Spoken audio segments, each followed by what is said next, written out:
The topic is such, it is actually intriguing and interesting.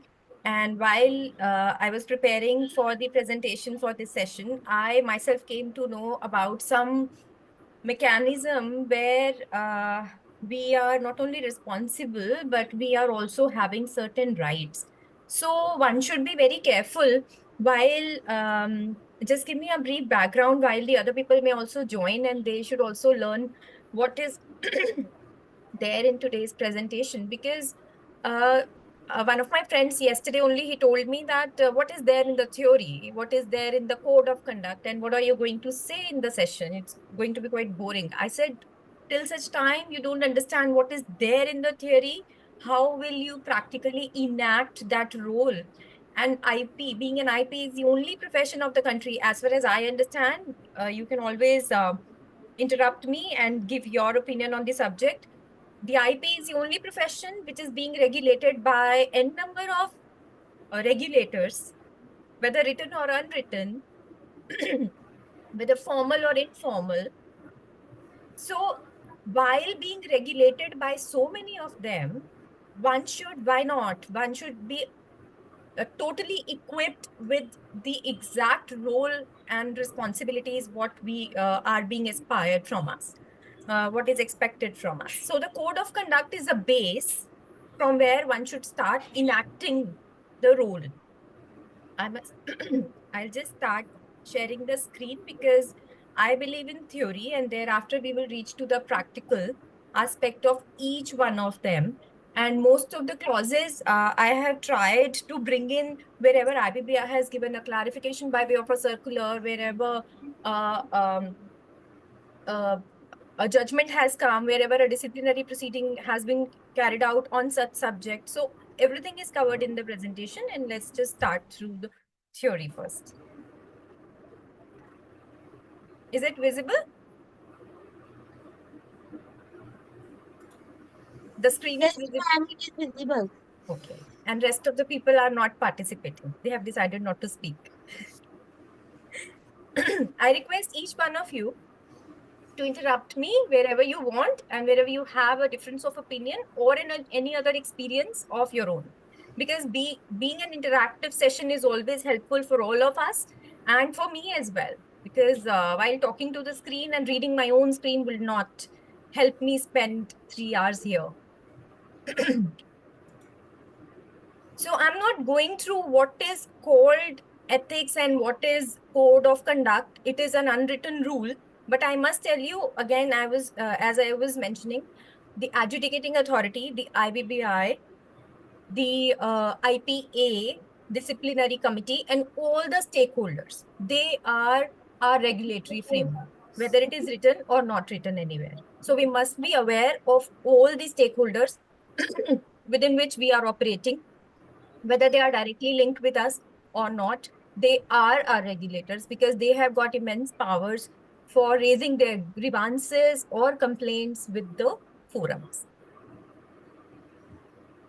What is expected from us? The major important five commandments from the IP regulations first. So there are many regulations and bylaws and guidelines and circulars which affect us, which tell us what to do and what not to do, how to do. But most important are the IP regulations to start with. So regulation 7, sub-regulation 2 says that the registration is subject to the conditions that the IP shall at all times abide by the code, the rules, regulations, guidelines thereunder, and the bylaws of the IPA with which he is enrolled. He should at all times continue to satisfy the requirements under Regulation 4. We'll go through the Regulation 4 as well. We'll go through the rules, regulations, guidelines, and bylaws also. He should undergo the continuing professional education as may be required by the board. He should not outsource any of his duties. It is called ITS now because the IPE is also covered as an IP now. So the IP shall not outsource any of its duties and responsibilities given under the code except those specifically permitted by the board. IP shall take prior permission of the board for shifting its professional membership from one IPA to another, take adequate steps for redressal of grievances, maintain records of all assignments undertaken by it under the code for at least 3 years from the completion of such assignment, should abide by the code of conduct specified in the first schedule. In case of an IPE, it shall allow only a partner or director who is an IP and holds a valid authorization for an assignment to sign an act on behalf of it. It shall abide by any other conditions as may be imposed by the board. What is the eligibility? The initial ones I'm not going through because these are quite general and are applicable to most of the professions. But what is important and what has been brought under this eligibility for an IP is that he's not, if he's a fit and proper person or not. And what is the definition of fit and proper person? An explanation is given under Regulation 4 itself. For determining whether an individual is fit and proper under these regulations, the board may take account of any of the considerations as it deems fit, including but not limited to the integrity, reputation, and character, absence of convictions and restraint orders, and competence, including financial solvency and net worth. So this is quite a wide criteria available with the IPA as well as the board to take a decision on whether to enroll, whether to register a person, a professional as an insolvency professional or not. No IPE recognized by the board shall be eligible to be registered as an IP if the entity or any of its partner or director is not fit and proper person under clause G of subregulation 1. So now, under regulation 7, subregulation 2, subregulation H, a schedule has been added to the IBBI insolvency professionals regulations. What does it talk about? It talks about the code of conduct for insolvency professionals. So the first and foremost is the integrity and objectivity. The code says IP must maintain integrity by being honest, straightforward, and forthright in all professional relationships. He must not misrepresent any facts or situations and should refrain from being involved in any action that would bring disrepute to the profession. He must act with objectivity in its professional dealings by ensuring that his decisions are made without the presence of any bias, conflict of interest, coercion, or undue influence of any party. He must disclose the details of any conflicts of interest to the stakeholders whenever he comes across such conflict of interest, even during an assignment. An insolvency professional appointed as an insolvency resolution professional or RP or liquidator of BT should not itself require that acquire directly or indirectly any of the assets of the debtor, nor knowingly permit any of his relatives or related parties to do so. So what does this integrity and objectivity mean?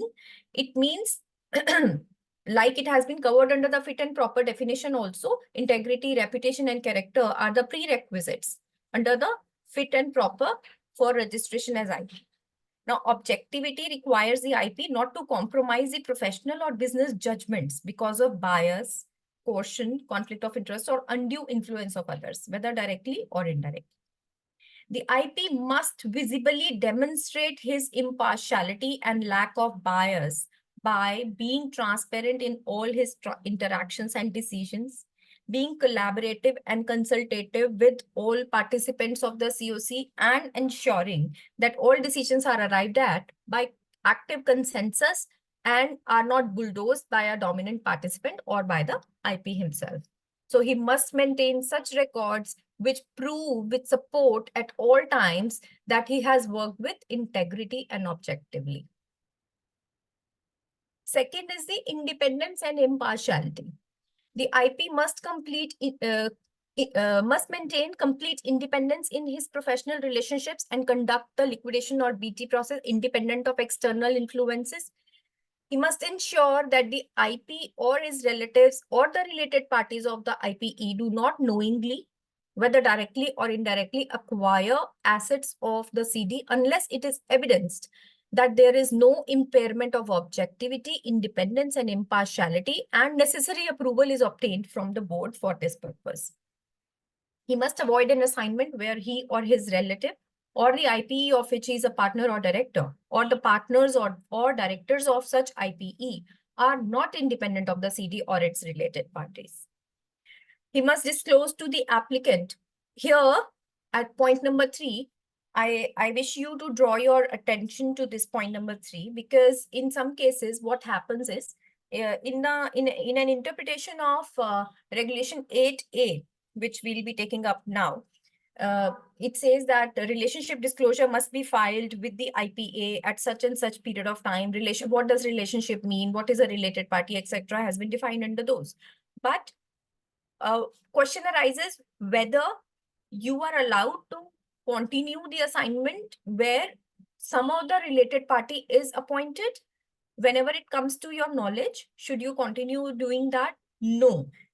Another point here clearly says that you must avoid an assignment where you or your relative or a related party or the IPE or any partner or director of that IPE are not independent of the CD or its related parties. So this is such a wide sentence. One must understand the intent of this sentence, and this can come against you, that can go against you while any disciplinary proceedings are being carried out, or any investigation or suo motu action, or not investigation, even during an inspection also you are required to produce all the documents, etc. And in case such a relationship is established, you are caught here. You must disclose to the applicant, to the COC, and the person proposing your appointment as to whether any pecuniary or personal relationship with any of the stakeholders entitled to the distribution under the code exists, as soon as you become aware of it by making a proper declaration of the same. You must disclose to the COC and the IPA as to whether you were an employee of or have been on the panel of any of the financial creditor of the CD. In another capacity, not as an IP. You must be there as an IP on the panel of the FC, but if you are there as an advocate or an auditor or a valuer, you must disclose that to the person who is appointing you. You should not influence the decision or the work of the COC or other stakeholders to make any undue or unlawful gains, and you shall not adopt any illegal or improper means to achieve any malefied objectives. So what does that mean? You need to ensure that you have made disclosures at the time of appointment and thereafter in accordance with the code of conduct, and you are eligible for appointment as the RP under Regulation 3 of that particular CD. If you and all the partners or directors of the IP entity of which you are a partner or director are independent of the CD. Which could be the threats, any professional, pecuniary, or personal relationships of the IP, the entity, the IPE, the senior management or any director or shadow director of the IPE, shareholders or persons of significant control of the entity. Which entity we are talking here? We are talking about the CD as well as the IPE to which you belong.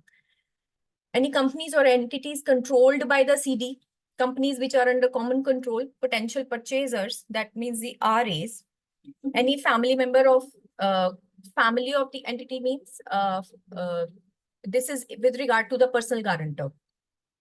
So all the relatives and related parties are covered under this. All the interim finance providers, any agreement during the CIRP period, any business relations, any contractor, any purchaser, any supplier.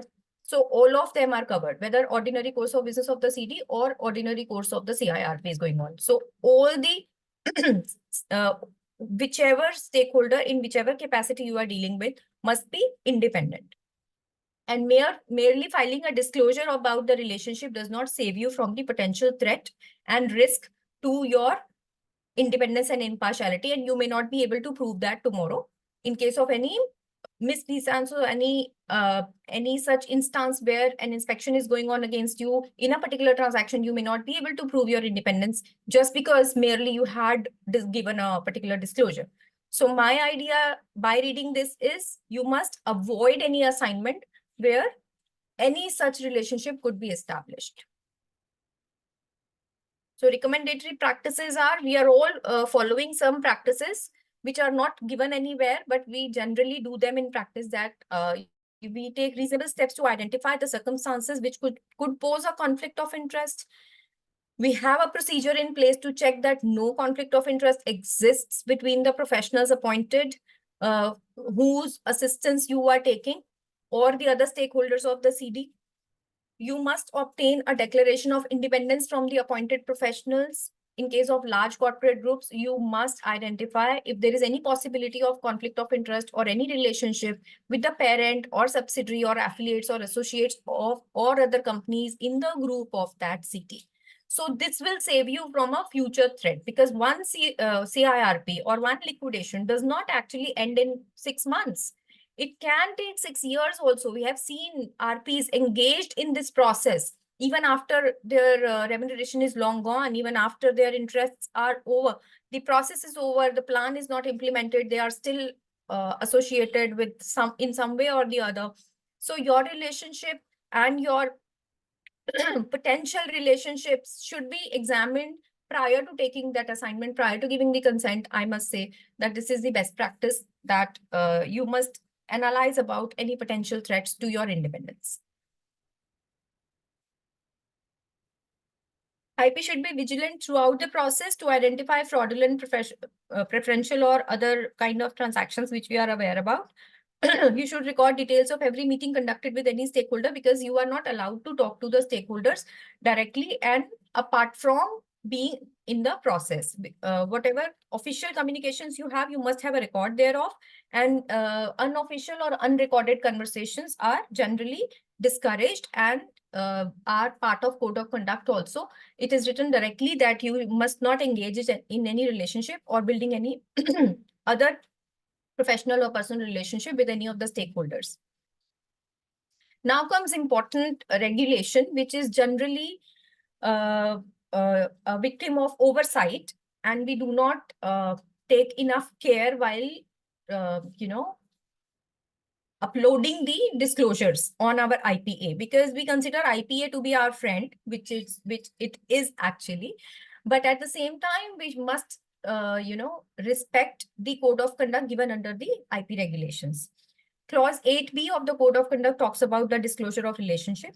IP shall disclose its relationship with the CD, with valuers or other professionals engaged by it, with the FC, with the interim finance providers, with the PRA, and if the relationship with any of the above comes to the notice during the period also, even then you are liable, you are responsible to uh, disclose that immediately, not later than within 3 days of the event. The events are mentioned over here, and they are also mentioned somewhere in the guidelines. I'll go through that also. But IP regulations and the code of conduct is very clear when the relationship is to be disclosed. Immediately on the knowledge or on the appointment of the IP or on the appointment of that particular professional or on the constitution of the COC, or when you enter into an agreement with the interim finance provider, you must upload, you must inform, you must provide the disclosure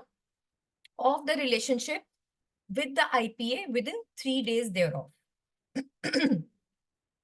The other relationship is the disclosure of relationship of other professionals engaged by you.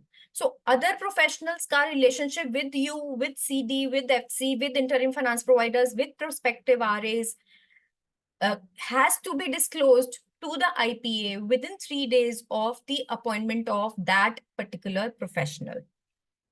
There is another clause 8D that talks about an insolvency professional shall ensure timely and correct disclosures by it and other professionals appointed by it, and shall provide a confirmation to the IPA of which he is a professional member, to the effect that the appointment of every other professional has been made at arm's length relationship. So there are two different requirements. 8B, 8C talk about what kind of relationship you have, and 8D talks about the arm's length relationship. That is, on what terms the relation, the appointment has been made. Now, Code of Conduct also talks about what relationship means.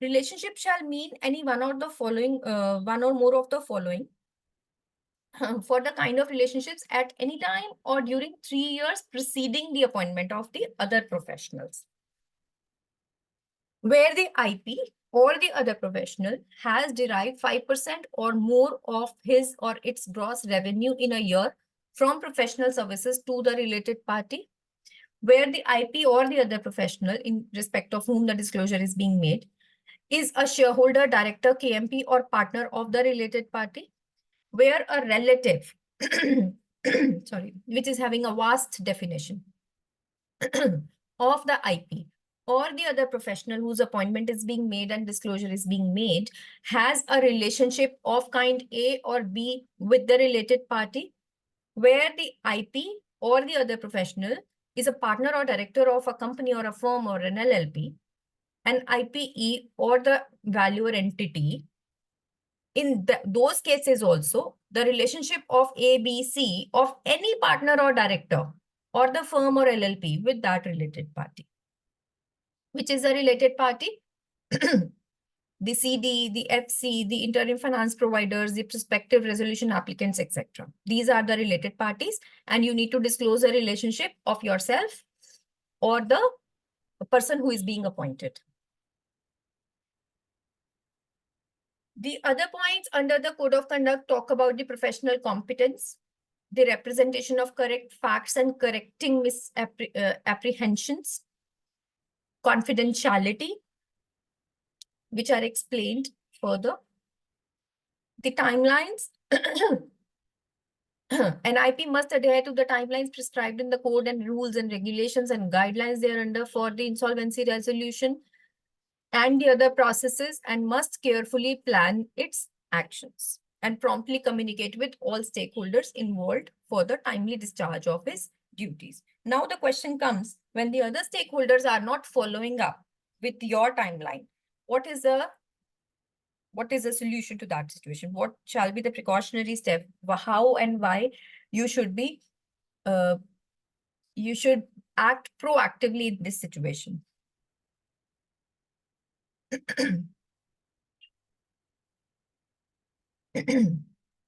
Anyone? I can see quite senior people. Okay. Let me simply give you a solution. One must make a checklist. Every one of us have a checklist of all the processes. Keep updating it. And, and plan your actions in advance. Proactively put the matters in the agenda much prior to its deadline, so that whatever time, now we have all evolved, we have all seen the times taken by the COC, time taken by the NCLT, etc., in approval of simple application of maybe the appointment of AR, or maybe the appointment of confirming the appointment of the RP, or general e-voting on any agenda which could be of the value, a significant value in terms of the timeline involved and your deadlines. So you must start the process in advance of your deadlines, keeping 15 days in hand of preparing the agenda, sending it, holding the meeting, sending the minutes, starting the e-voting and completing the e-voting. So it is in your hands. You must explain that to the various stakeholders whom you are dealing with. For example, the PRA is asking for 1 week time for making corrections in the plan. It is up to you whether you want to grant that time or not, whether you have that time or not. If you don't have time in hand, you must not give more than 1 day to the PRA. Madam, can I make a point? Yes, sir, please. Yeah, madam, see, your point is well taken, like, planning in advance. But actually, if you see, like, strictly, if you go with the CRP guidelines itself, they are pretty tight.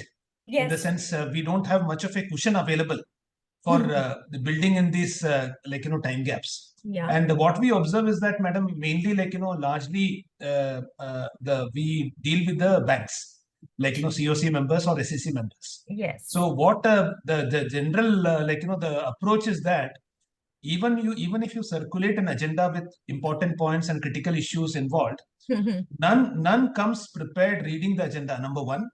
Yes. And number two, after the meeting, they take their own sweet time and in giving approvals, because people who participate. In fact, there's a circular also from, I think, IBBI, which states that, like, the person coming and attending the CRP meeting, the COC meeting, should be have the delegation Yes. to approve it in the meeting, which doesn't happen. Matlab, as a matter of practice, it is not happening. Yes. So every time they say, no, no, this way, it is not in our delegation, we have to refer to a head office. And it's an endless beginning. Like, it goes on. There are instances of the decisions 5 days, 10 days, 15 days. So it's very difficult to. So as a matter of practice, what we do is, we know that this delay is going to happen. So when we have the COC meeting, we record in interim minutes, leaving the agenda items pending, voting items pending, and then as and when the decision comes, we prepare an addendum to that and then circulate it again. But that So is that for the records purpose, sir. Important yes, is practically your actions are hampered. You cannot, absolutely, you are absolutely, handicapped. You cannot move further absolutely, till such time the decision is taken by them. Even if absolutely. they have agreed to that in the meeting, you never know the voting outcome. So you will have to wait for that outcome finally. And then Correct. apart from sending those summaries and making your records, apart from that, you are carrying a full-fledged process of running a company, or maybe taking it through another level of CIRP or whatever the stage is. Important is you explain to them the agenda and its relevance in advance. What I do personally, I talk to the people who again take their time. I am aware who will take time and who will be having the authority to decide in the meeting therein itself. Some of the members do come with appropriate authority. Some of them are AGM level, or some of them have graduated to that level. We can't say that all of them are still in the same category as they were 7 years ago. But 25% of them, shall I say that? My experience says that at least 25% of them come prepared. They read the agenda, they have questions, they do discuss, and at least some of them have the authority to decide thereon. But still, our agenda is not approved. So I suggest those who take time, those who need time actually because of their own protocols, they have their procedural restrictions on them. They are limited by resources, or ma'am हमारी एक दिन में 4 COC होती है, क्या करें, AGM sir कहाँ जाएंगे, एक में ही जा सकते हैं. So you must help them by preparing them. You can have a 5 minute talk prior to the meeting. One day you send the agenda, then you have 2 full days in hand. Just explain to them what it is about and which agenda items are really crucial. They should also start discussing with their higher authorities in advance. If they have time and if they have genuine intentions, which I don't think a general person would have any other intention but to proceed further with you on that assignment. They are already fed up with the delays that have happened in their own repayments. So I don't think they have any other objective in mind, and delay is suiting them anyways. No, it So doesn't suit them, one but the day point is, has like, it's importance. Every one day, yeah, it's a 24 problem hours. with the system. Yeah. So even hours and minutes are important for us, but they are not Correct. important for them. They will follow their own procedure, and hastily decisions they will never give, because it is a question, it can become a question to their own decision making, and tomorrow their prudence is at question. So they will definitely follow their process, whether it takes 7 days or maybe 1 month. Now the new latest regulations, the latest amendment of 7 days, वो भी समझ में नहीं आ रहा है अभी उनको. तो आपको उनको समझाना पड़ेगा, because it is ये applicable क्या है madam? only seven on days you. 7 days का क्या है, बताइए. What is 7 days days का? का आया ना कि आपको अभी e-voting cannot be more than for open for 7 days. अच्छा. Thereafter, you can give extension only 24 hours at one time, and that extension also can be given only on a written request by one of the members. And then also you can refuse to give that extension in case you have already got 66% or 75% of the voting on the particular agenda which you required. If that has come, if voting is done up to that extent, then you will not provide any further extensions. But these need to be explained to them. These regulations are not applicable to them. Right. It is up to us how we graduate them. We take them along. We know their restrictions. We know their limitations. Sometimes they do not understand only. They don't understand the agenda, what you have proposed for. Why is it required? Iski zaroorat hi kya thi? In one of the matters, I must not say a PSU, an AGM ranked person, he asked me liquidation के time पे compromise करेंगे कि नहीं करेंगे, scheme consider करेंगे, अभी जरूरत क्या है? मतलब sir regulations bind me, in the last meeting I must take these agenda items. जरूरत ही क्या थी लेने की? He got annoyed. I said, sir, we will defer this discussion. We won't discuss this subject. Let me write over there that we did not take this up in the meeting. I will manage that. But I had to bring it to your notice. If we wish to discuss this, then let us go ahead. And if you don't, then we can write it in that manner. And while making an application for liquidation to the AA, I must mention what the COC decided about these subjects. There are whole 4 5 subjects in CRP regulations under regulation 39. This was not a happy moment for all of us, and he was so pissed off कि ये जरूरत ही क्या थी इन subjects की आपको लेने की एजेंडा में जरूरत। So you need to explain to them why it is important and how to deal with the situation if you are stuck up. Right, So thank again, you. it is really important for you not only to know the theory clearly and in crisp manner so that you can say no to someone. You can clearly explain to them. Therefore, theory is important, and practice, definitely you can find out solutions prior to the meeting. You discuss with them, you explain to them so that meeting के अंदर आपका smoothly agenda pass through हो जाए with all the members present. जो आपका problematic person है उसी को ही आप समझा दो सबसे पहले, because he will start raising questions, he will start reading the agenda in the meeting itself. You encounter such people. So it is up to you how you deal with your COC. But Right, I don't think they are not cooperating now. I find them to be cooperating once they understand where we are. So that Madam, is on the same how topic, most Yes. of the unfortunately, the timelines accountability is only on the RP amongst all the stakeholders and parties involved in the process. The yes, accountability on the timeline should be applicable and should be applied to all the parties involved in the process. sir, till Otherwise, this time, till only this, one yeah, person RP batting for the timelines, others not really interested or giving knowing the importance or unknowing the importance of it. It has become a one-sided issue. More importantly, managing the timelines in the process of getting the voting done and all that. yes, and one delay can cause you an action. When you were mentioning 25% तक तो अभी समझ में आ रहा है. We should reach a stage at least 75% understand its importance and the applicability We will. appropriately. We will, sir, we will. And code of conduct for COC is also there, which is not implemented. So we must, we have evolved so much. Can you go back to the times when it started and where we have reached now? I appreciate the progress we have made in this field. I understand, the bankers now understand.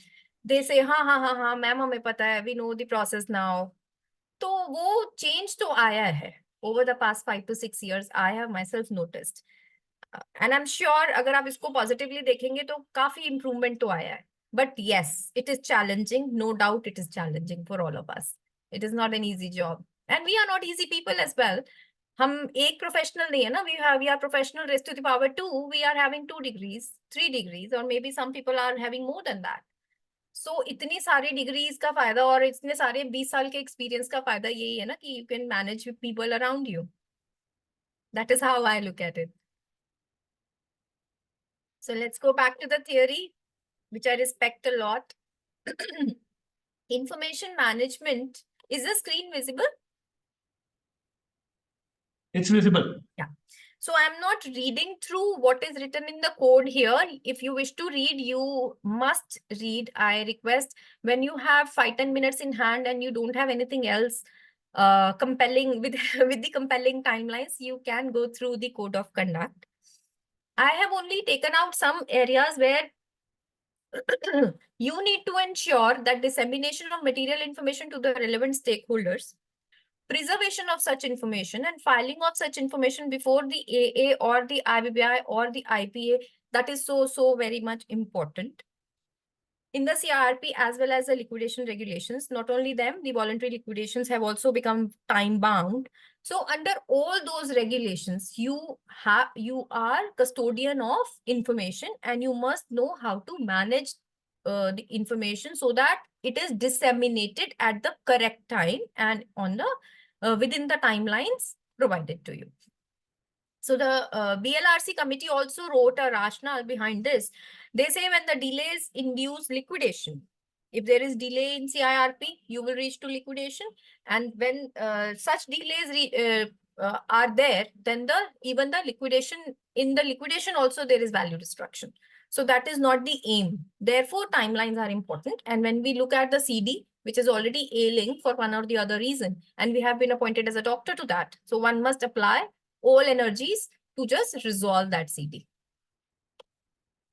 Professional competence is a subjective subject, and I don't think any definition or any particular criteria can bind it, but an IP shall self-assess his competence to handle that particular assignment in terms of the infrastructure, manpower, technology, skill set, professional bandwidth, and sectoral knowledge in which the corporate debtor is working in order to efficiently handle a particular case. An IP shall not accept an assignment in case of inadequate infrastructure. This is my advice. This is a recommendation. This is not written in the IP regulations. This is a recommendation. I always tell my IP friends that one must be having minimum knowledge of that industry. If you do not have that knowledge and the company is in going concern and there is a business, for example, there are factories running in textile industries there, it's a paper industry or some other manufacturing or some IT industry of which you know zero about the industry, you must have some people who are having that skill set required in that particular sector. You must have people supporting you within the organization, within the CD. If not, then you can appoint your own people over there. You can have an industry specialist over there, depending on the requirement of the particular assignment, and comparing and checking, assessing your own competence to handle that particular assignment. So that is very, very important. Before giving consent or even after giving consent, anytime you always get so much time while the admission process takes place, you can apply your energies on assessing what kind of skill set, mindset, and tool set shall be required for that particular assignment. So that is a proactive step again. Best practices for asset management. We are custodians of the asset, value maximization and all that is, just imposed on us. They are our intrinsic duties. So what are the best practices? The class of assets should be reviewed at the inception itself. You must read through the balance sheet carefully. Potential threat and risk to the assets should be identified and safeguarding measures should be taken. For example, any kind of security system is required, people are required, employees are required. And thereafter, at the time of valuation, you must go through the verifying the document, the assets physically. A physical verification helps a lot, not only to the valuer, but to you also, to understand the nature of assets and the stage they are existing at. If the nature of asset is such that it requires extra precaution, you must engage the security services, etc., or you can take assistance of local police also for taking possession or custody or maintaining those assets. Other practices, CCTV cameras can be installed if there is a risk regarding unauthorized movement of the goods, etc. If there is any stock, any assets which you consider is at risk of loss due to theft, etc. You should change the authorized signatories of the bank accounts. That is a must. You must scrutinize the current assets of the CD as stated in the audited balance sheet, and you should evaluate if any legal action is required towards realization of the debtors, etc., or the trade receivables. You should get the records and registers pertaining to the assets completed at the earliest in order to understand the actual position of assets of the CD. If not completed, in this case, the stock audits, etc., stock reports and prior quarterly reports must have been submitted with the FCs. You can take their help. You can ask them to share those reports with you. They are legally responsible to share all those past record with you. So asset management is difficult till such time you dive into it. But once you understand where to start from, then actions will emerge. Now, this is very important area under the IP regulations, under the code of conduct. So clause 22 onwards in the IP regulations, I request all of you to go through them sometime. The rest of all was theory actually.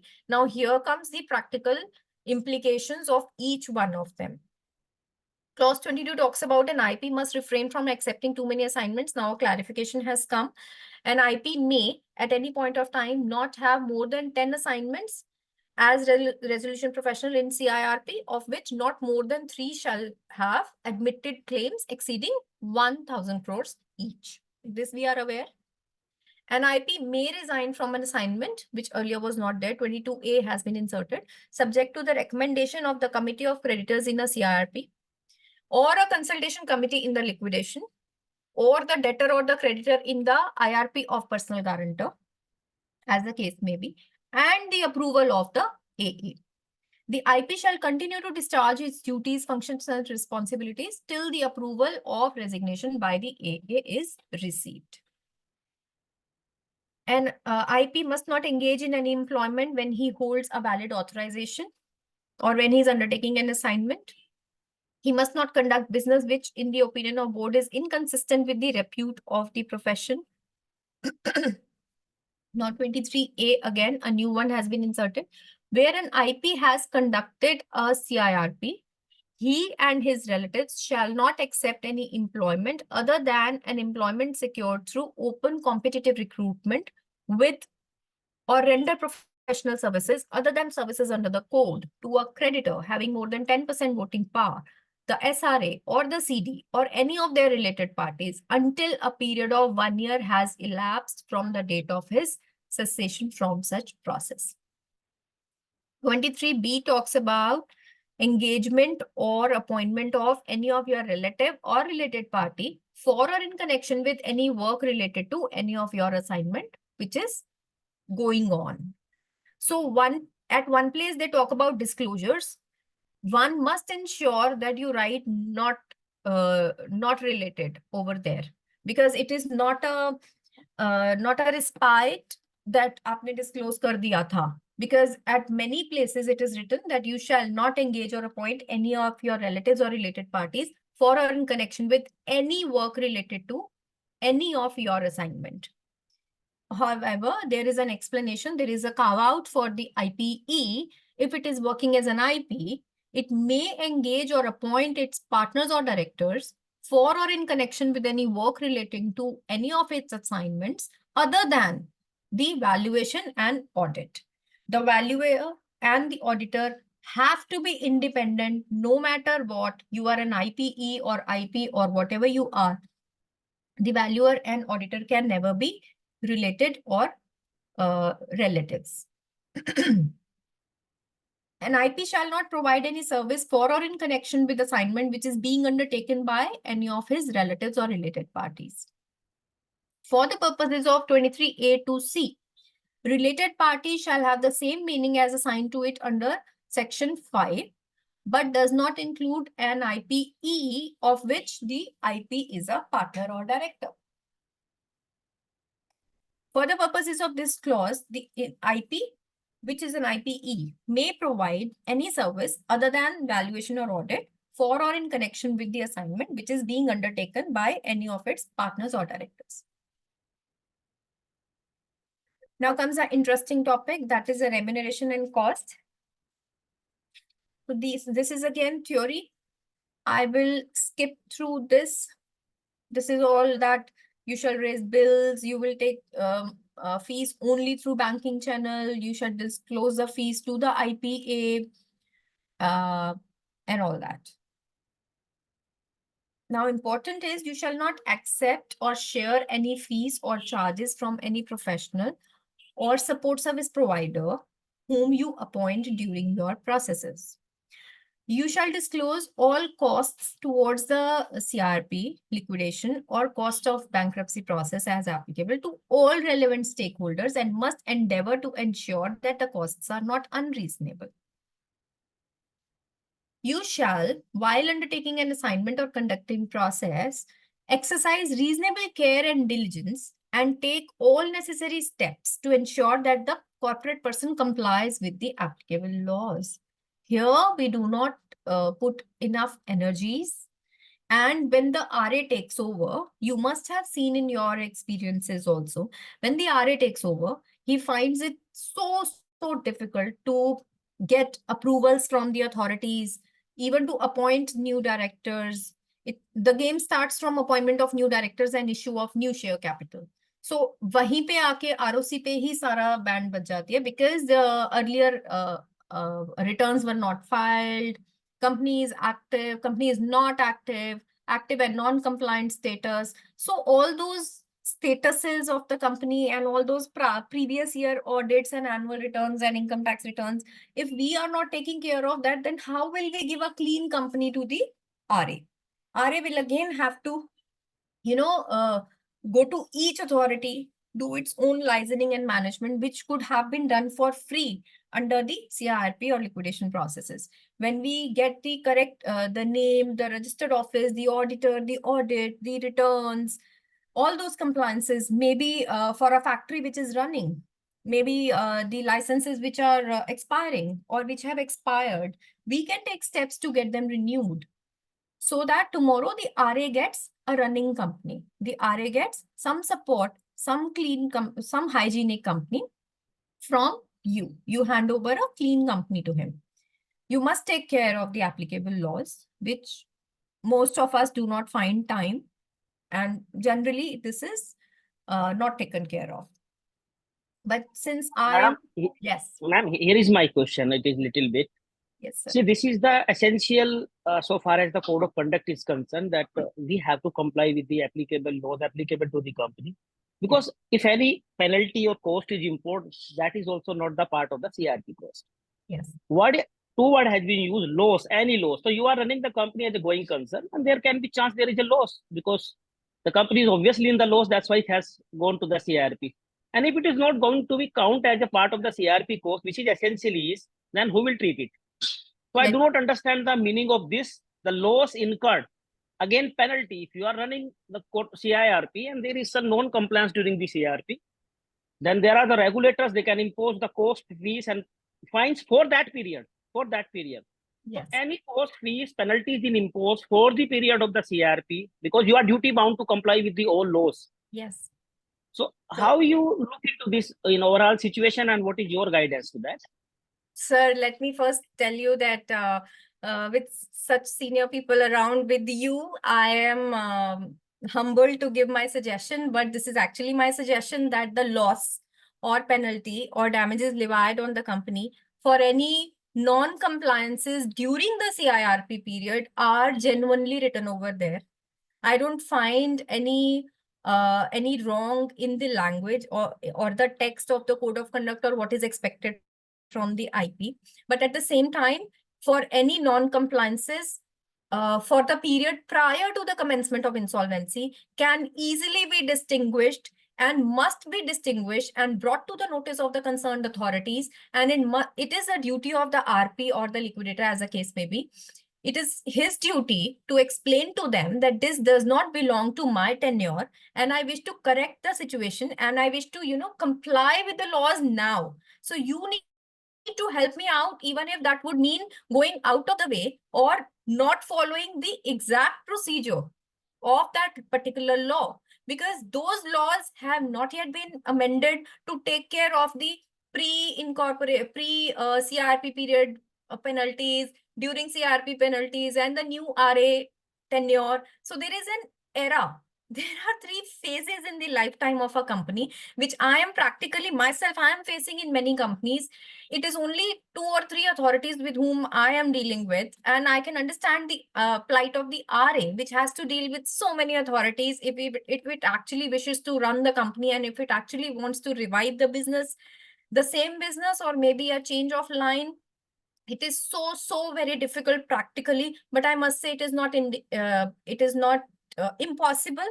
And for the IPs who generally understand all the general laws, in another session we discussed about the federal laws and the particular industry laws. So as far as the industry laws are concerned, I say even I am not very well versed with all the laws applicable to a factory or a company or a manufacturing or a service provider, maybe. But For the general laws, income tax, GST, Companies Act, and there are so many of them, RBI Act, FEMA, SEBI, we are all aware about them. And we can help the company during the CIRP period to bring it up to a level, at least a level, where it is not, at least we can give a minimum complied company to the RA to start with. And as far as the losses are concerned, if the losses are pertaining to the ordinary course of business, they must be dealt with in the manner of the losses only. If we are talking about cash losses or the business losses, they must be dealt with in the manner as per the proper accounting standards. And it is not the IP's responsibility to bring a company into profit. If But the that is my point. It is written in the code of conduct that you will Hmm. comply with the law. And if Hmm. there is a cost and penalty, it will not be included. I'm Sir, asking the question from that point of view. sir, Sir, what penalties. we can do? See, Yeah. you need to have a full-time company secretary. You need to have a CFO. You are a listed company. You need to comply with the LODR, right? Yes. In How those you will cases, do it? you need How to you will do? have those professionals on board if Yeah, the you have requirement is to. such. Then section 28 talk about to have any kind of the appointment as the KMP, you need to get the approval. COC is not giving the approval. Let it. Further, if giving the approval, nobody joining your board because you are in CRP, you do not have the capability to have the company secretary of the cadre you need. These are the practical challenges These actually are the the authority practical has to challenges. understand. I agree. These are the practical challenges. And when explained properly, solutions are found out. It's not that they are not available. It is only that due to non-compliances, the clause has been put in over there in the code of conduct so that we are aware that it is our liability. It might become our liability or responsibility. Yeah. Humbly, you have given very good explanations. But humbly, I think the code of conduct, this particular parameters has been, drafted in a way just to give in a message that we want to control the cost, CRP cost. Yes. That nothing should go to the CRP cost, this penalty, that penalty, you comply everything. But Yes. practically, what is the difficulty? Even if, there are a number of the laws. I do not know how many professionals coming from the different backgrounds, from banking are also they are coming. Yes. How they are aware of so many laws? You are talking about FEMA, you are talking about like Companies Act, you are talking about LODR. I do not know how many IPs are expert of it. This is a very specialization area nowadays. Even the listed companies, day and night, you have to put a separate team to do the compliances. Yes, you need to. Right. You need to have those You need professionals on board. You must pay to them.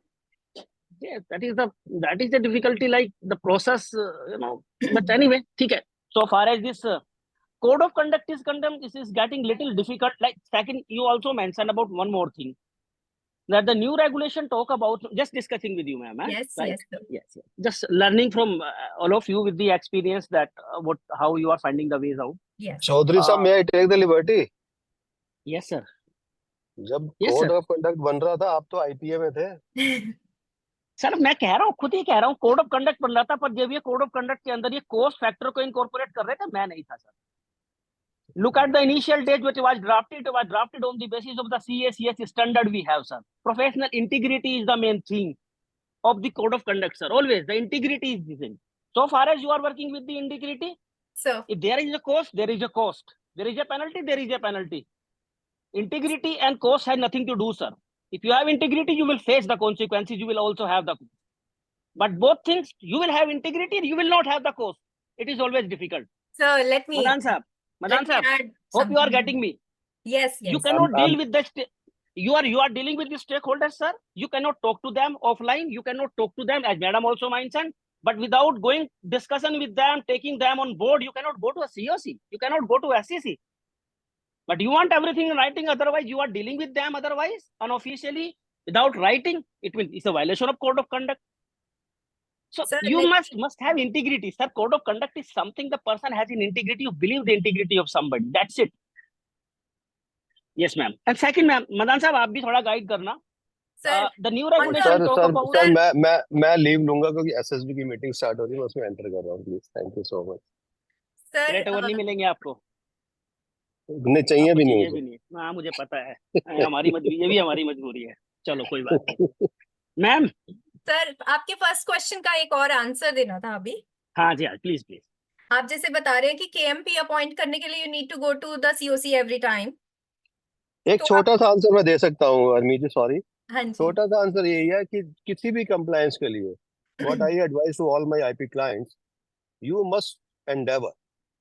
After endeavor, if you can do it, it's fine. If you can't do it, just write down, just pen down everything about your endeavors. Yes. And tomorrow, if any action is taken, all your endeavors, all the writings, all those minutes will come to your rescue. Yes. Absolutely, sir. I fully agree with you. That is the only solution. Because Yes. even if you have taken your steps, your allowed, yeah, they are putting penalties. Look at all the listed companies. You will find everywhere stock exchange and send the penalty notice during CRP. Mhm. जैसे waiver की application लगा लेना, concession relief पे मांग लेना, but we have to do. Hmm. So Yeah. thank you, sir. Thank you, ma'am. Yes. Thank you. Thank you. Thank you so So much. I was telling you from your point, you raised that for every appointment you go to the COC, but my understanding is that for running a company, keeping it in a going concern, costs incurred for keeping it in going concern, and for complying with various laws applicable to the company, for which RP cannot be held responsible for compliance in case there are specific laws for which you need to have specific and particularly those professionals which can be of use in that case. For example, you might need to have a GST consultant on board. You might need to have an account specialist. You might need to hire people for filing ITRs. So for everything, you need not to go to the COC.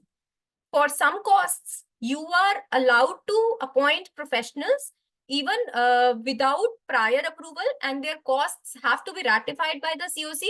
And in case they do not do it, that is a tricky situation. But in most of the cases, they generally understand the requirement of the business. They understand the requirement of compliance with the law. And it is up to us how far and how detailed explanation we can give to them. And the requirements, as far as they are imposed on us by the law itself. So for compliance with the laws, we need to appoint certain professionals. Maybe that professional is not a KMP of the company. You do not require him on a permanent basis for the entire CRP period or on the rolls of the company. You may require them only. A person costing 20,000 per month can be held as a retainer for helping you on the compliances. So those costs are generally not denied by the COC. And in my experience, if you chalk down the requirements very clearly and then you suggest the appointments, they are not generally refused by the COC also. So that is my experience. But yet, you are practically right. In many cases, one is held up, one is not able to comply with the IBPI regulations itself, which are there for us for the reporting requirements and attending the hearings at AAA is also insisting that you must be there present in person or at least online. So all the RPs and liquidators are being insisted to be present over there. So requirements are, infinite, and you need people on board. You need to have, that is why I was talking about the assessment of the CD, assessment of the assignment, and having people on board, having the correct tool set, mindset, and the skill set. So that is where you need to explain it to the COC. This is a legal requirement. You cannot run a company in this manner. You have to have those compliances, and you need to file returns, etc. In one of the companies, I have got it done for 7 to 8 years, for the past 7-8 years. In last week, I was talking to ICMA, IIP, and there one person informed me that he got it done for 9 years. He got the balance sheets made and filed for the last 9 to 10 years. So it is not that people are not able to do it. It is only that some cases COC does create hurdles, but one has to, again, then Madan sir told na, you must write down your endeavors. You have proposed the agenda. You had intention of complying with those particular things, but you were held up because you could not get that skill set on board, and the appointments were not given, or fees was not ratified or something. Absolutely. Good one. Thank you.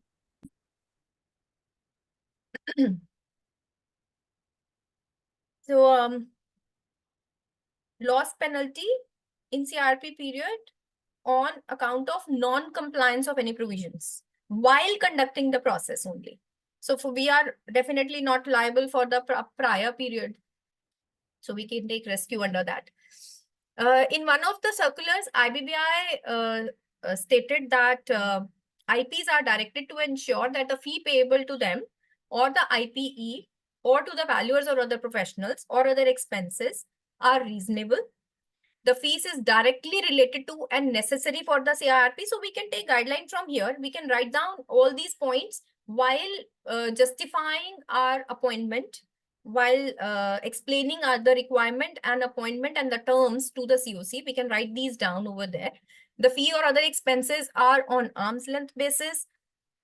Records for incurring or agreeing to incur the fees are maintained. For example, you invited quotations, you explained the assignment to the professional, he agreed to, he gave his consent to, he gave his quotation, then he joined, you appointed, you wrote down everything in the minutes, you informed the COC in advance or whatever way you did it. Supporting records of fee and other expenses are maintained for at least 3 years from the completion. Approval of COC for the fees is obtained wherever the approval is required. Otherwise, some expenses are covered under going concern expenses and they are part of the CRP costs. No matter whether they have been approved, they can be ratified later on. And all CRP related fees and expenses are paid through banking channels. So if we maintain these steps, if we maintain, if we try and inculcate them in our regular practices, so I think we are saved from many problems later on. There are certain circumstances which cause threat for non-compliance or of this particular subject, that is a gift and hospitality, accepting the hospitality of FC, giving hospitality to the FC, accepting Diwali gifts from the suppliers, etc., offering gifts to the government officials, offering gifts to the PRAs, or accepting gifts from the PRAs, accepting gifts from the creditors whose claims are subject to verification, accepting gifts from the CD or the promoters, etc. Now let us go through some circulars. I have jotted down only some of them which have which are dealing with us directly. For example, one of them is having measures for facilitating the efficient conduct of processes by the IPs. It has given clarification in relation to the to engaging professional services by an IP in implementation of the plan approved by AA.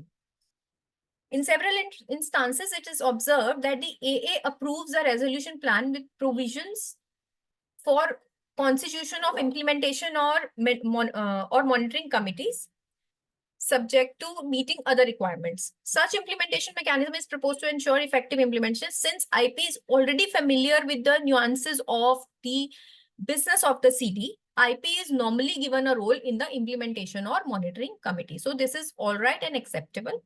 An IP may render professional service in relation to implementation of the resolution plan approved by the AA, provided details of such services are mentioned in the plan approved by the AA.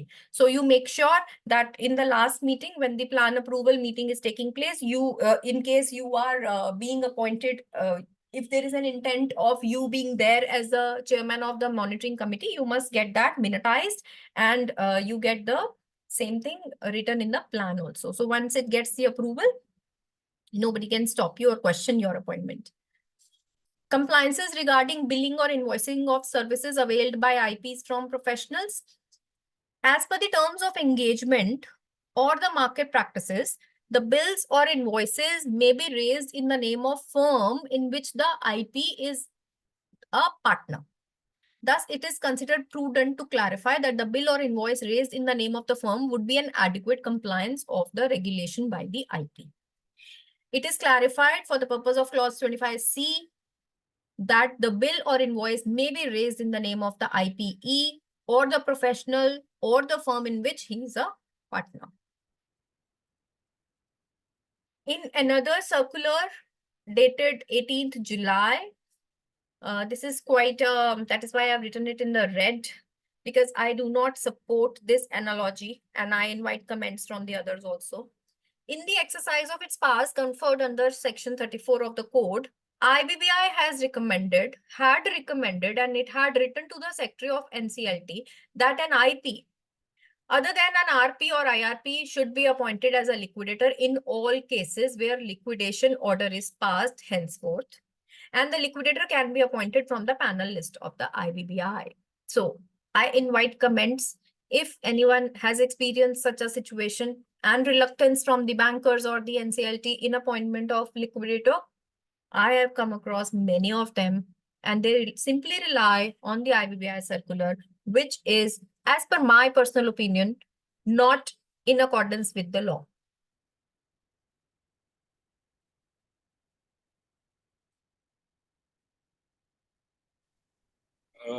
Ma'am, can I ask? Yes. Ma'am, actually, the the circular actually reveals, RP cannot be confirmed as a liquidator. That means, RP,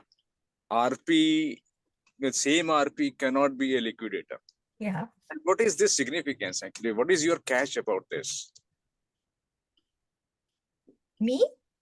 No. I'm just asking you. Mhm. There is a one circular, Yeah, that is circular what we are says, talking about. yes, this circular says,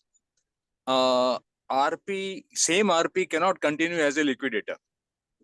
Yeah. Is it not a barrier, actually creating a barrier in a professional ventures which we are discharging, which we are doing it? See, my personal view on the subject, let me tell you very clearly.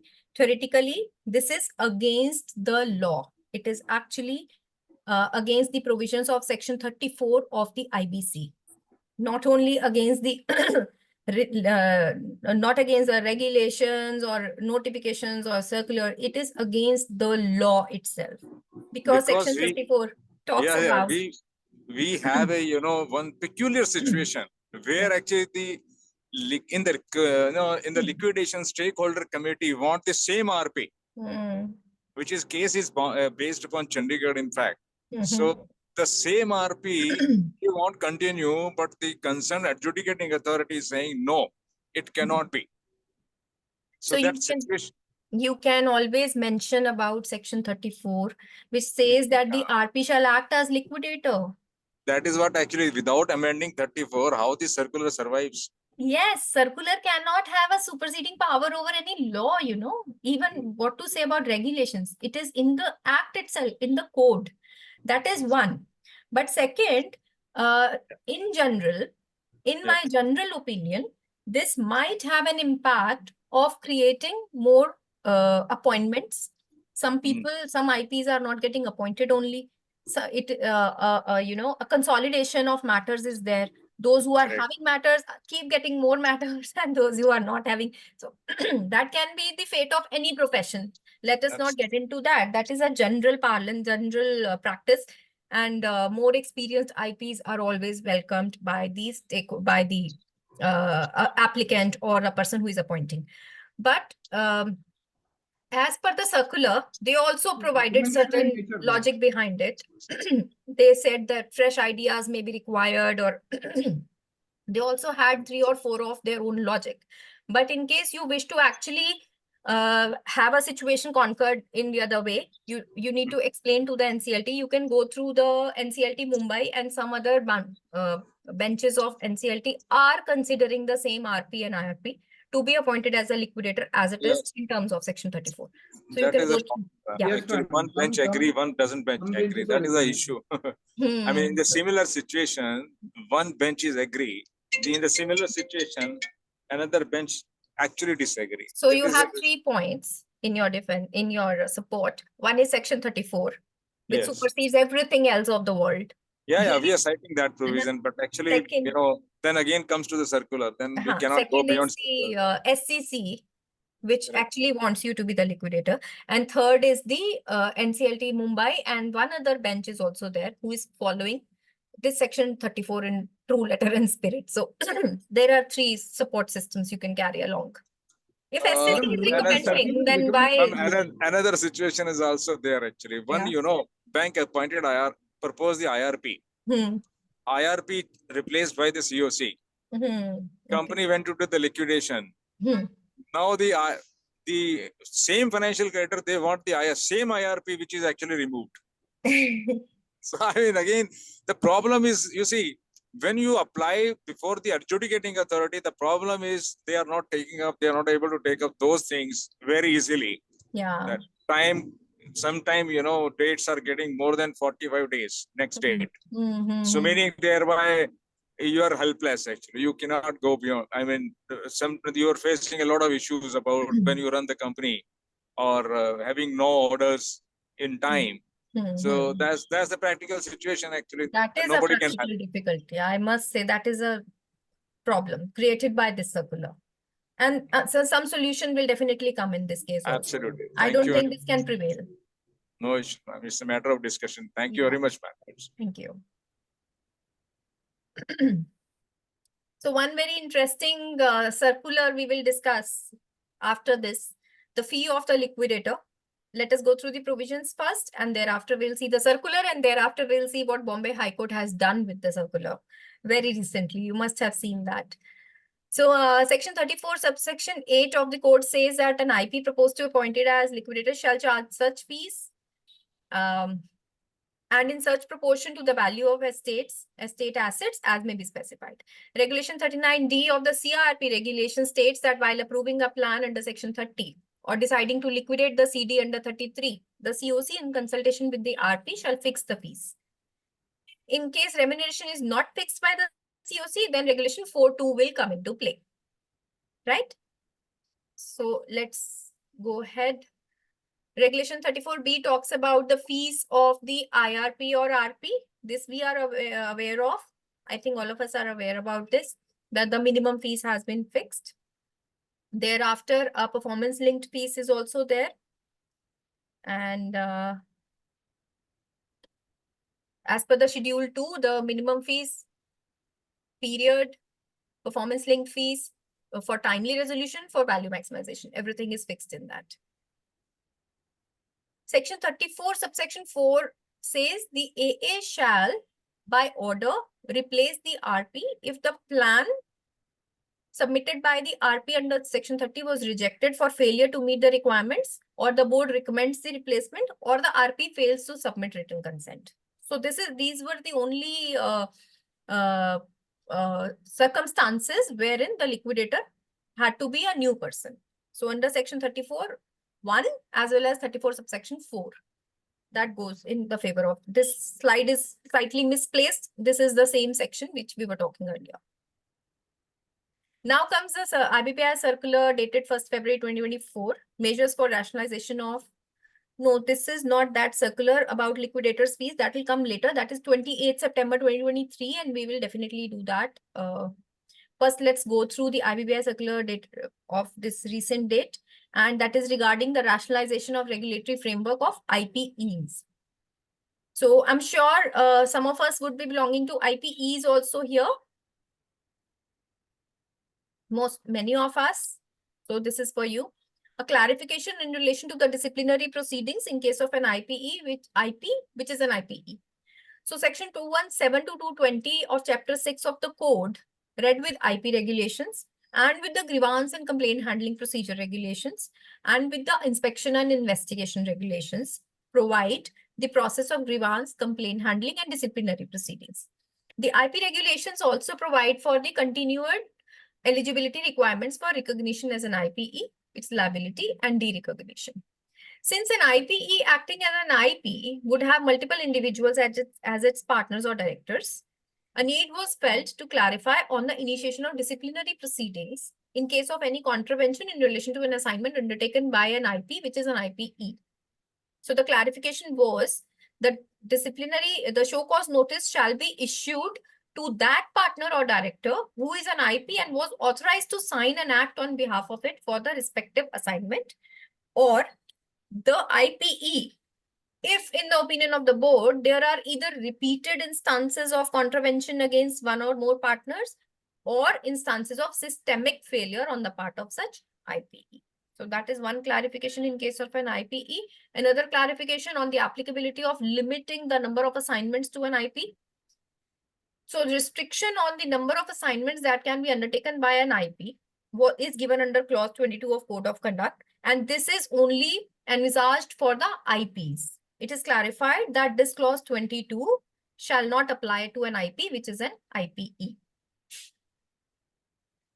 On the applicability of fee structure to an IP, again, the regulation 34 of IBPI CRP regulations and the schedule 2 thereunder stipulating the minimum fee structure is envisaged for the IPs who are individuals. Regulation 34B does not apply to an IP, which is an IPE. Now comes my favorite, 28 September circular. This talks about a clarification with respect to the liquidator's fee under clause B of subregulation 2 of regulation 4 of liquidation regulations. So 2.1, para 2.1 of the circular says, regulation 42B provides that the fee shall be a percentage of the amount realized, net of other liquidation costs, and of the amount distributed for the balance period of liquidation. Amount realized means an amount that is being realized from the sale of an asset where the asset changes form. Where the asset is already liquid, such as cash or bank, term deposits, mutual funds, quoted shares, there is no realization and funds are readily available for distribution. Now, here is the catch. They clearly gave a clarification on the amount realized. That would mean amount realized from assets other than liquid assets such as cash and bank balance, including term deposit, mutual fund, quoted shares available on the start of the process after exploring compromise and arrangements, if any. Anyone having any views till here on this para? If anyone wishes to say something.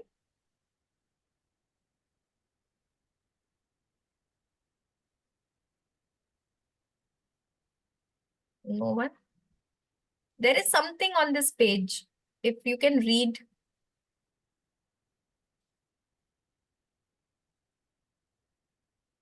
Okay. Let me tell you. The liquid assets do not include the quoted shares and mutual funds. Do you agree?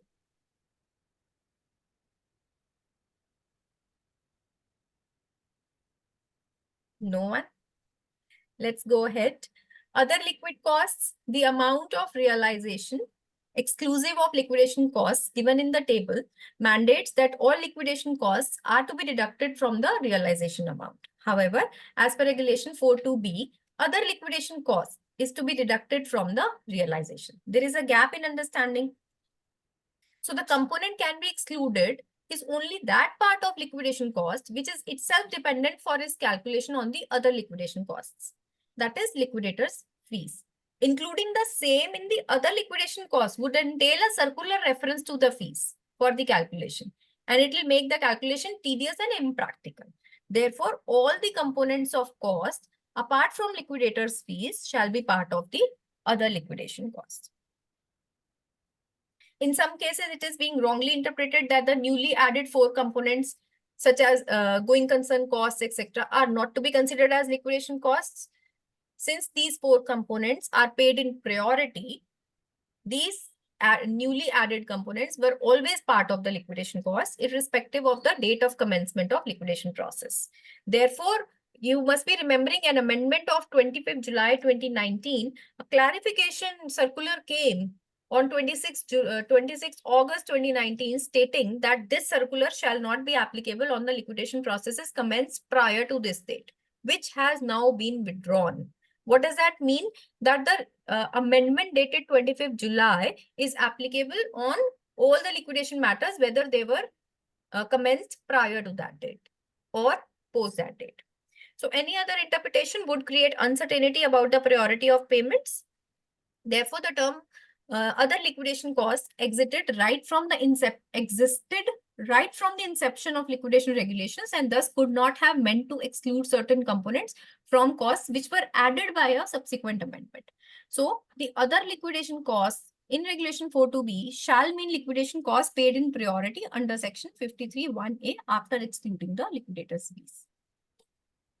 Para 2.3 talks about the amount distributed to stakeholders. In few cases, it has been observed that the liquidators are erroneously calculating fees even on the distribution of the CRP cost and liquidation cost, including expenses incurred in running the business.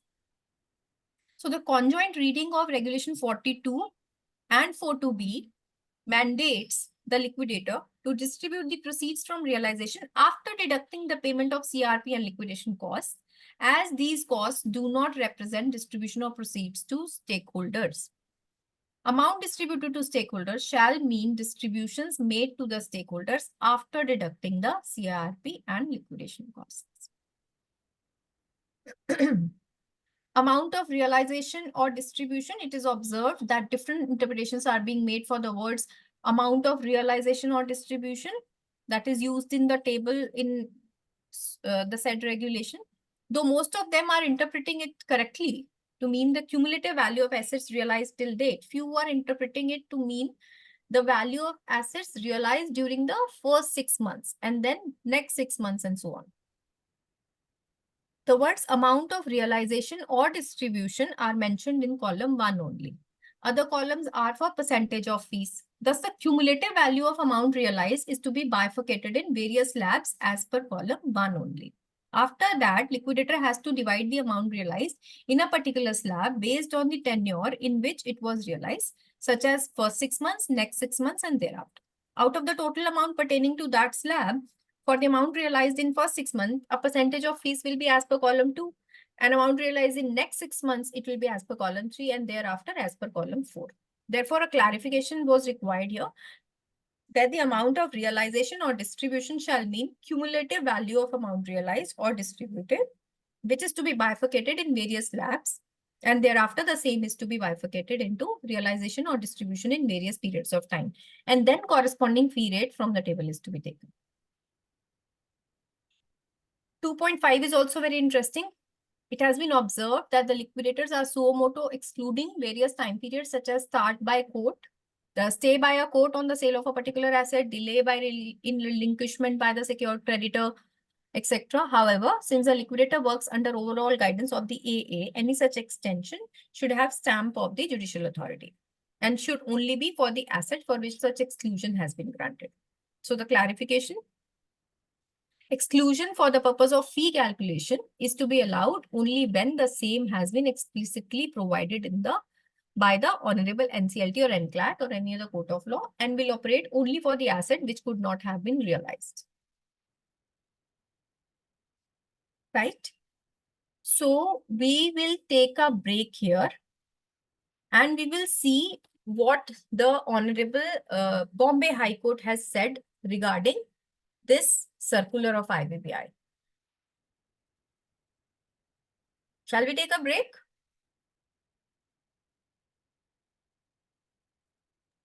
Yes, ma'am. Thank you. So we'll meet in 15 minutes. Okay, ma'am. Yeah, thank you.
Let's start.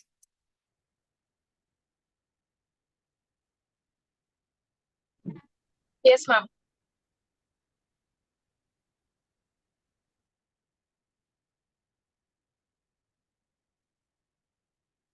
Okay, let me go back to where I was.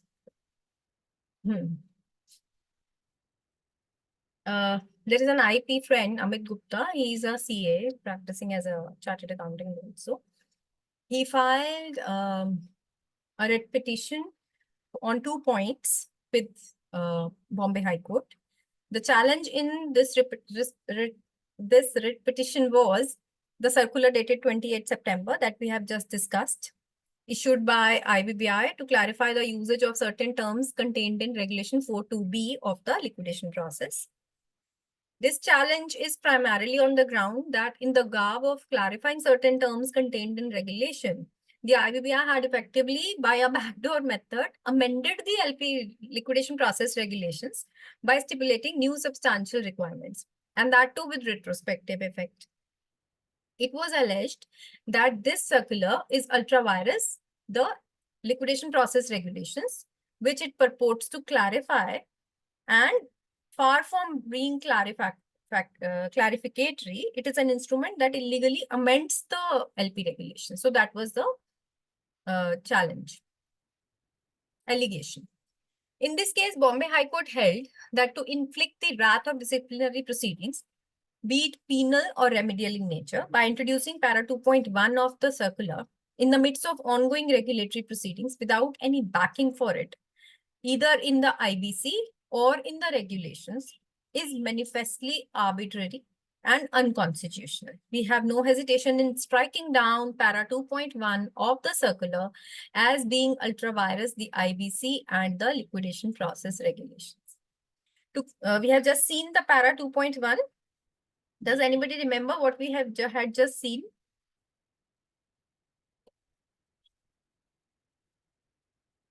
Let me go back. 2.1 talks about the amount realized shall mean amount realized from assets other than liquid assets, such as cash and bank balance, including term deposit, mutual fund, quoted share available on the start of the process after exploring compromise, etc. So liquid assets contain term mutual fund and quoted shares is the problem. So it has been struck off, because liquid assets cannot mean and include these securities, and these are the financial assets which are not readily realizable. Actually, they are realizable in a time span which is more than the normal liquid assets which are available in the form of term deposits or in the form of cash, right? So this has been declared ultra-virus.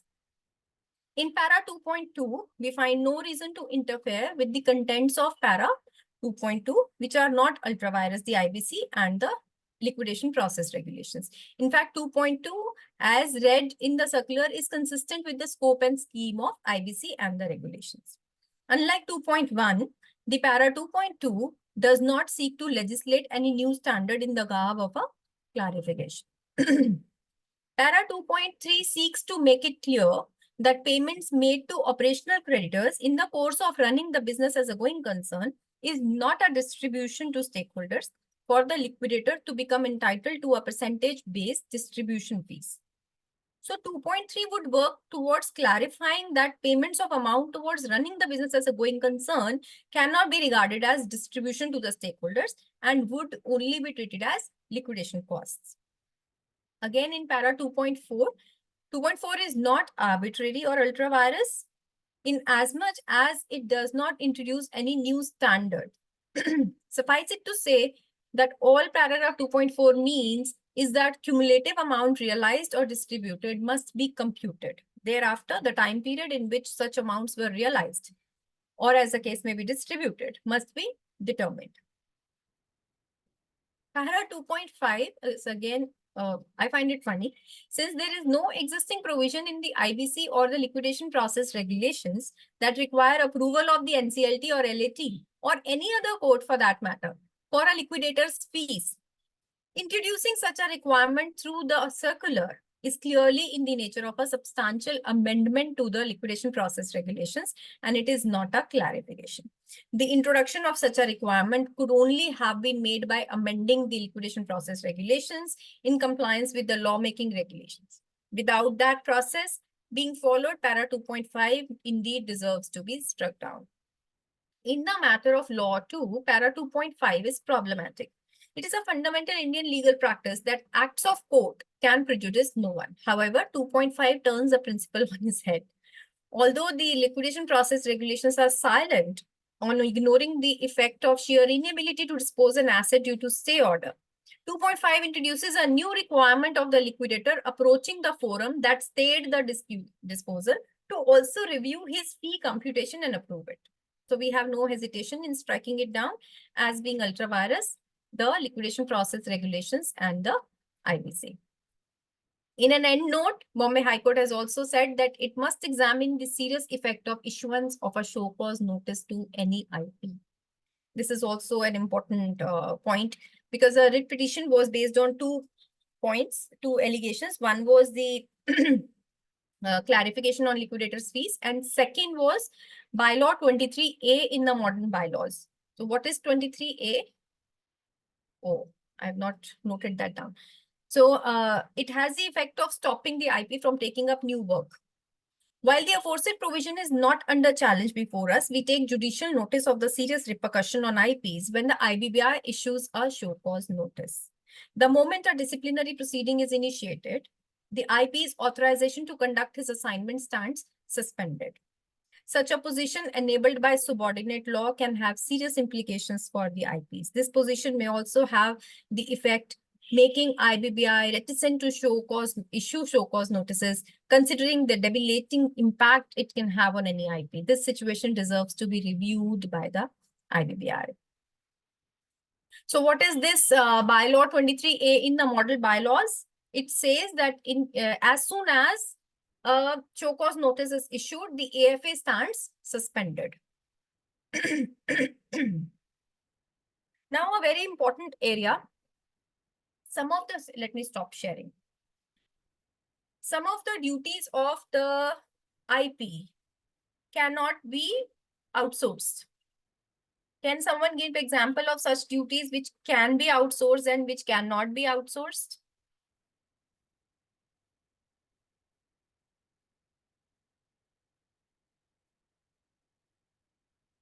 We have 30 participants.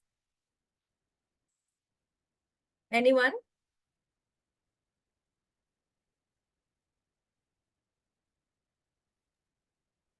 I think all the duties that has been mentioned in the code, or the RP or IRP, RP is not allowed to, delegate that duties to any other. Yes. He can only delegate that to his own staff, but he cannot outsource that to another professional. Can you give some examples which are specifically not allowed to be outsourced? Like claim verification, and one of them is claim verification. Very important, yes.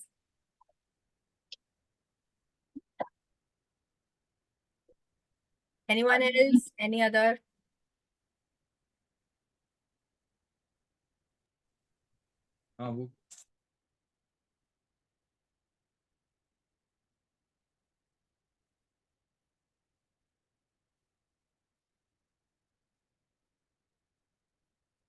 No one? So let's go to the screen again. Let's talk to the screen only. He shall not require any certificate from another person certifying the eligibility of a resolution applicant. Collation and verification of the claims. RP has to prepare the IM. The preparation of IM is a primary function. He cannot involve another firm or a process advisor for doing that. Running of the CD's business is an integral part of the duties of IRP, RP. He can only appoint professionals or helpers or employees for running of the CD's business subject to the conditions that services of those people were required and such services were not available in the CD in the present setting. On 15th of February, A discussion paper was issued by the IBBI. We spoke about the engagement and appointment of professionals in a CIRP. On the question, who can be appointed, Regulation 27 provides a negative list of people who are not to be appointed in a CIRP. It includes a relative of the RP or a partner or director of the IPE where he's a partner or director, a related party of the CD or the auditor of the CD. The provision aims at preventing any misuse by the RP for personal or pecuniary gains, or where such professionals, by way of their duties, function in a way that benefits directly or indirectly a selected set of stakeholders. Now, CRP regulations also mandate that RP must file an application for preferential and other transactions. For this purpose, IP has to form an opinion. RPs have adopted the practice of appointing accountants specializing in such tasks, popularly referred to as transaction auditors. So far, it is understood that though such professionals provide the report, the ultimate responsibility falls on the RP. RP has no means to hold these professionals accountable.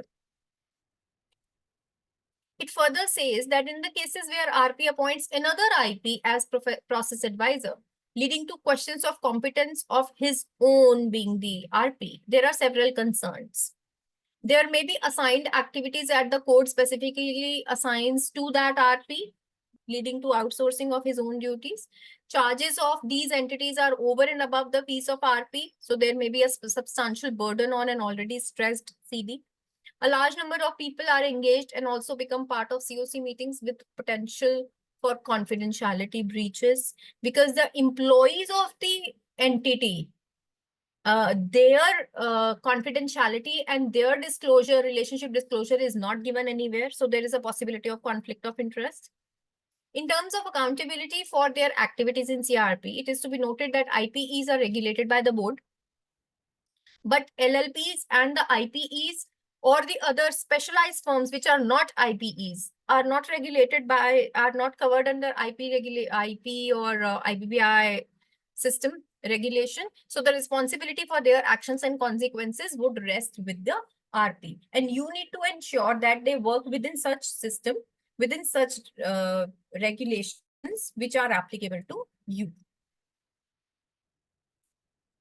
What is the concept of AFA? We are all aware about it, so I'm not reading through the entire thing. AFA issued or renewed by the agency shall be valid. This is the latest amendment till 30th June of the year where expiry falls within 1st to 30th, or till 31st of December where the expiry falls within 1st July to 31st December. So this has been made to facilitate the dates, because for example, if my AFA is expiring in May, and I get an assignment in June, so I don't have means to get it, get myself up. No, this was for NCLT empanelment. So empaneled person shall be considered to be there till the end of those 6 months. Now there is IBBI model bylaws and governing boards of insolvency professional agencies regulations, which are not having much about for the IPs to read through. But in the part 7, duties of members are given, and regulation 13 talks about a professional member, an IP, shall act in good faith, shall endeavor to maximize the value. So I'm just bringing to your notice that in so many ways and in so many regulations and at so many places, this ecosystem tells us how to perform our duties. So it is not only one IP regulation or one code of conduct.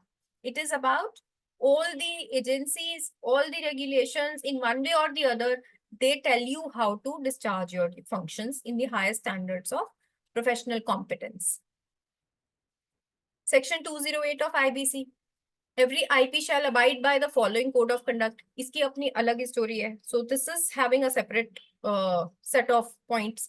Reasonable care and diligence, comply with all requirements and terms and conditions under the bylaw of the IPA, to allow the IPA to inspect his records, to submit a copy of records of every proceeding before the AA to the board as well. ये तो हम करते ही नहीं थे. IBBI had to come with a separate regulation, separate circular for this effect, to this effect, that the copies of records of every proceeding before the AA is to be submitted to board and the IPA also, right? So there are n number of places where it is told to us how to perform our duties. Regulation 10A of IP regulations, surrender of certificate of registration, which was earlier withdrawn and has been introduced again now with the latest amendment.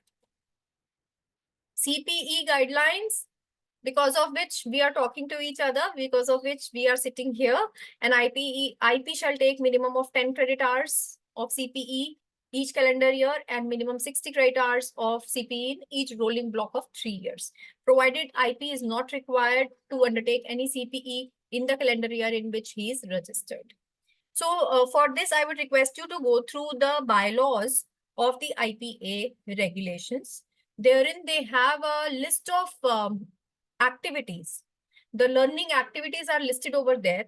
If you publish an article, if you are a faculty, if you attend a workshop, there are several learning activities which give you the credit hours. So it is not only about attending these workshops. There are other learning activities also through which you can add to your CPE hours as well as you can learn at the same time.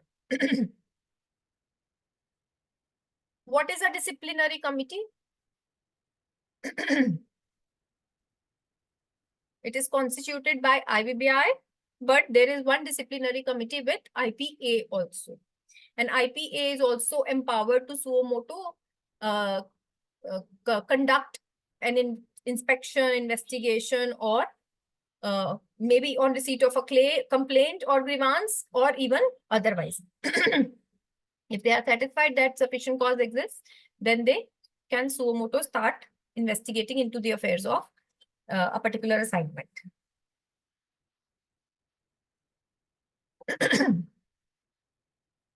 How to deal with show cause notices, receipt of complaint, information reference, or direction.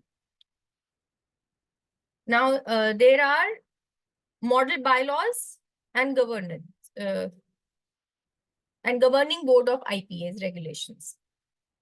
Under disciplinary proceedings, which clause 23 says disciplinary proceedings may be initiated against a professional member based on a complaint received in a prescribed form in the policy of any IPA, based on a reference made by grievance redressal committee or the monitoring committee, following a direction given by IBBI or any court of law, or suo motu based on any information that is backed by evidence or information indicating a mala fide action by the professional member, and such reasoning to be recorded in writing.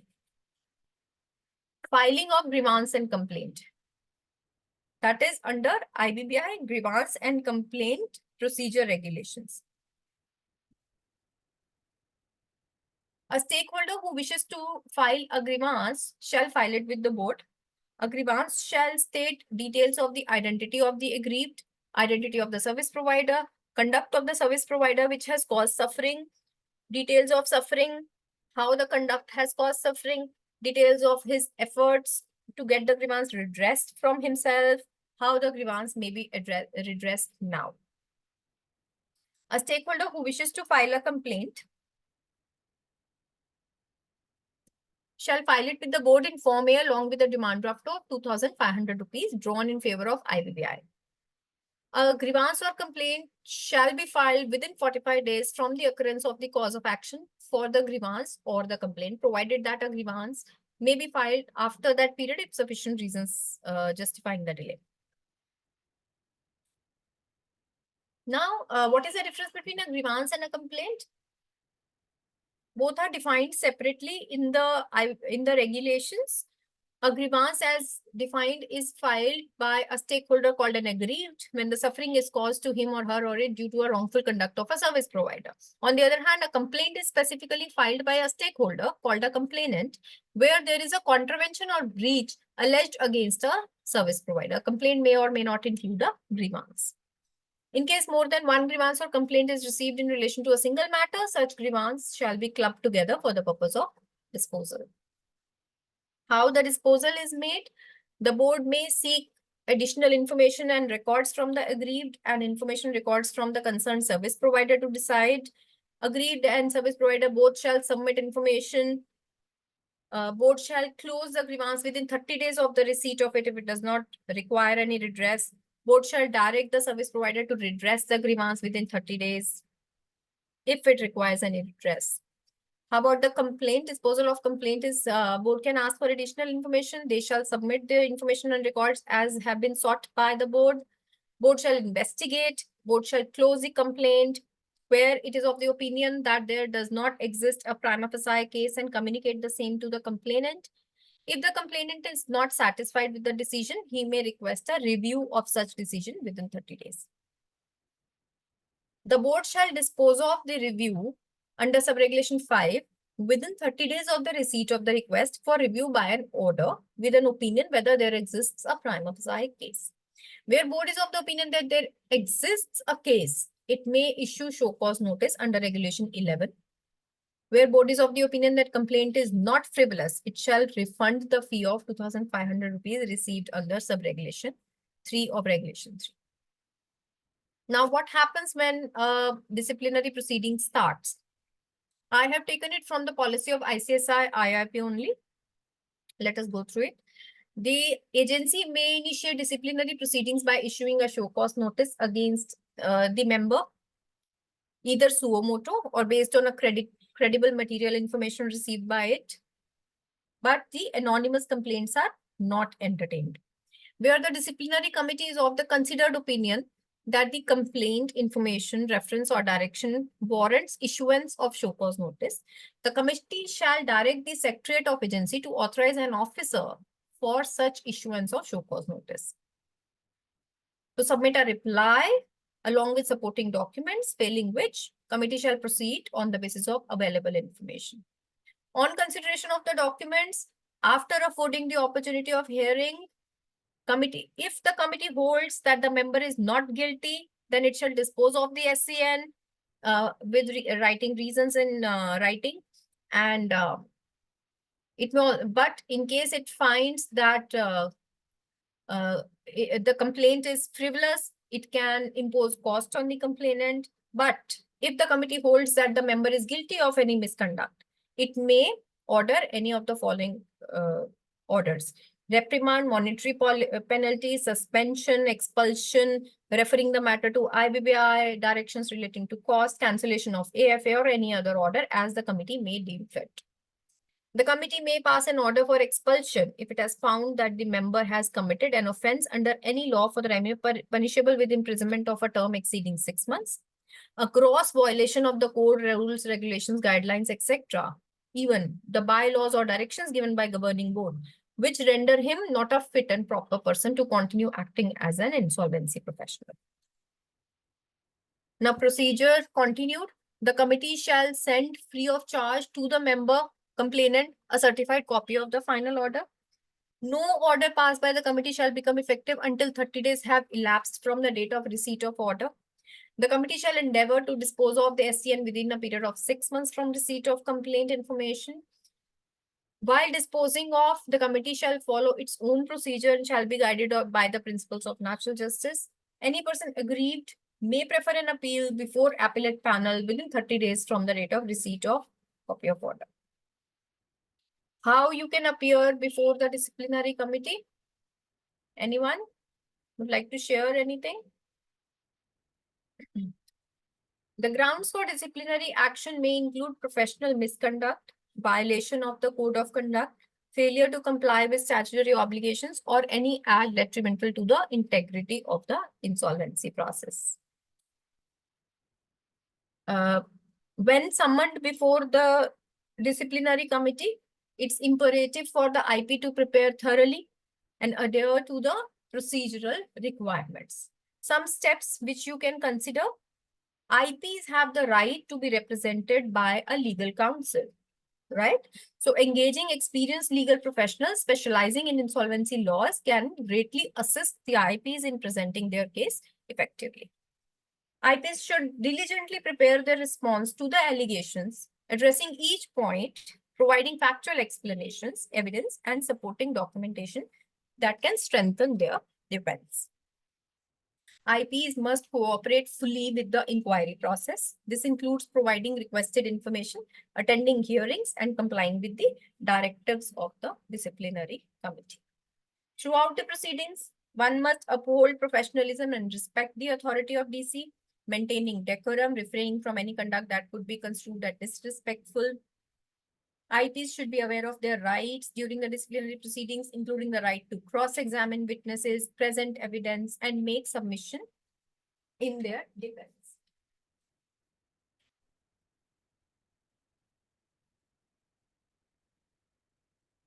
Throughout the proceedings, meticulous documentation of all the communication responses, evidence, and submissions is essential. It is imperative for the IPs to adhere to all relevant regulations and procedural requirements at all times. Failure to comply with these regulations may exacerbate the situation and result in additional penalties.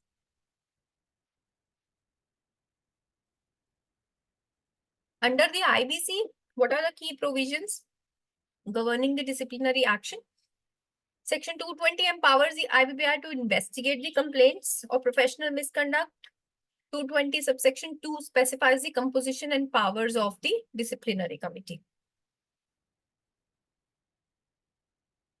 Let us go through some landmark cases. Anyone wishes to share anything till now?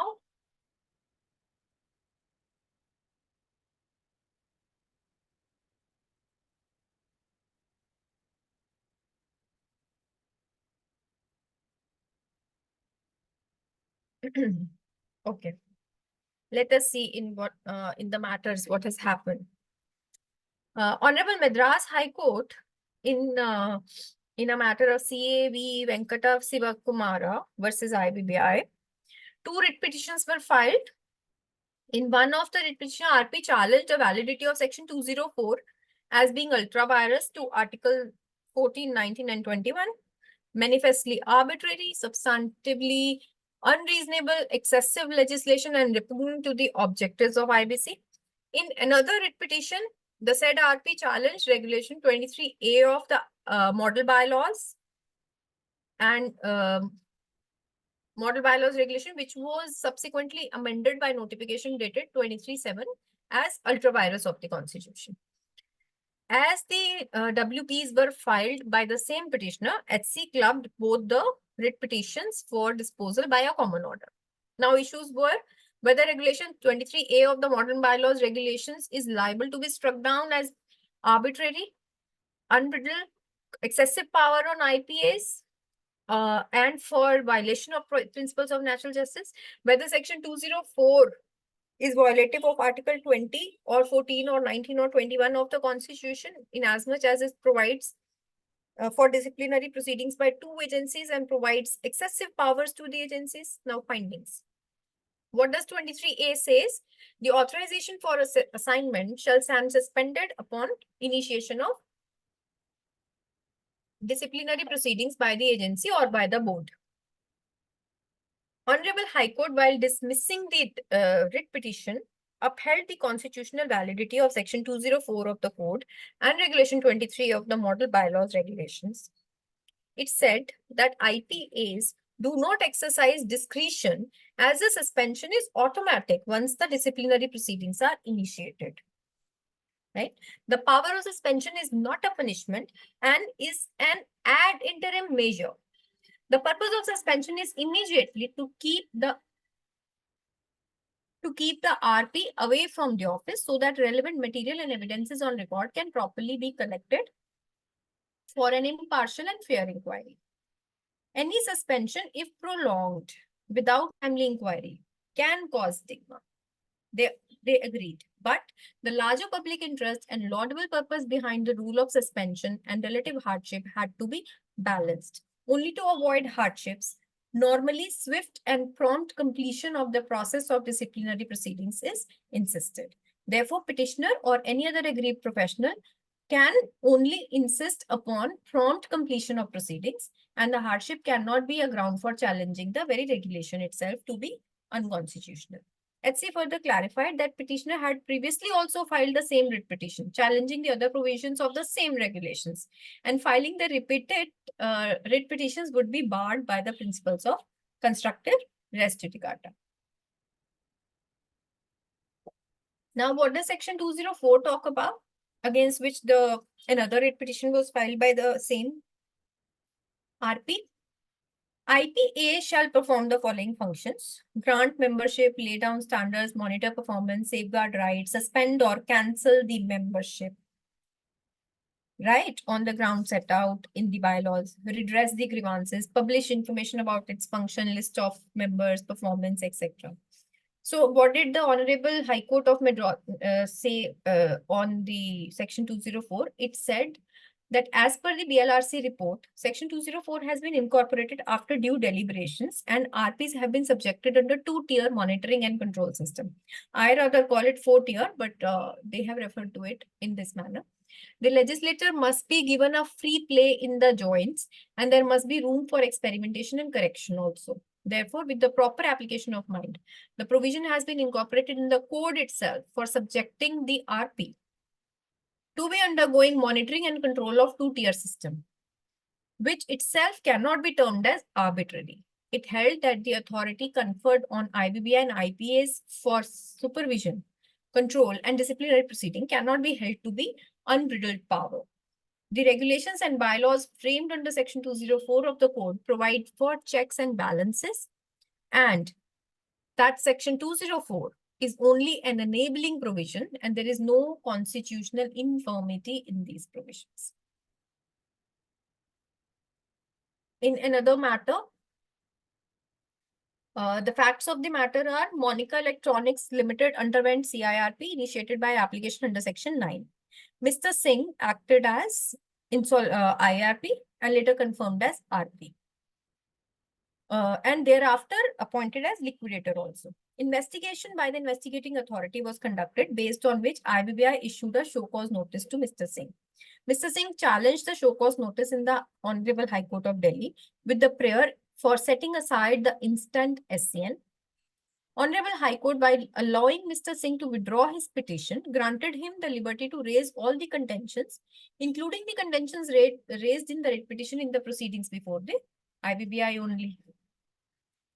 Now, the allegations revolved around the sale of CD's assets during liquidation, particularly concerning the transparency and communication in the e-auction process. The primary issue was the alleged non-transparency and irregularities in the e-auction process.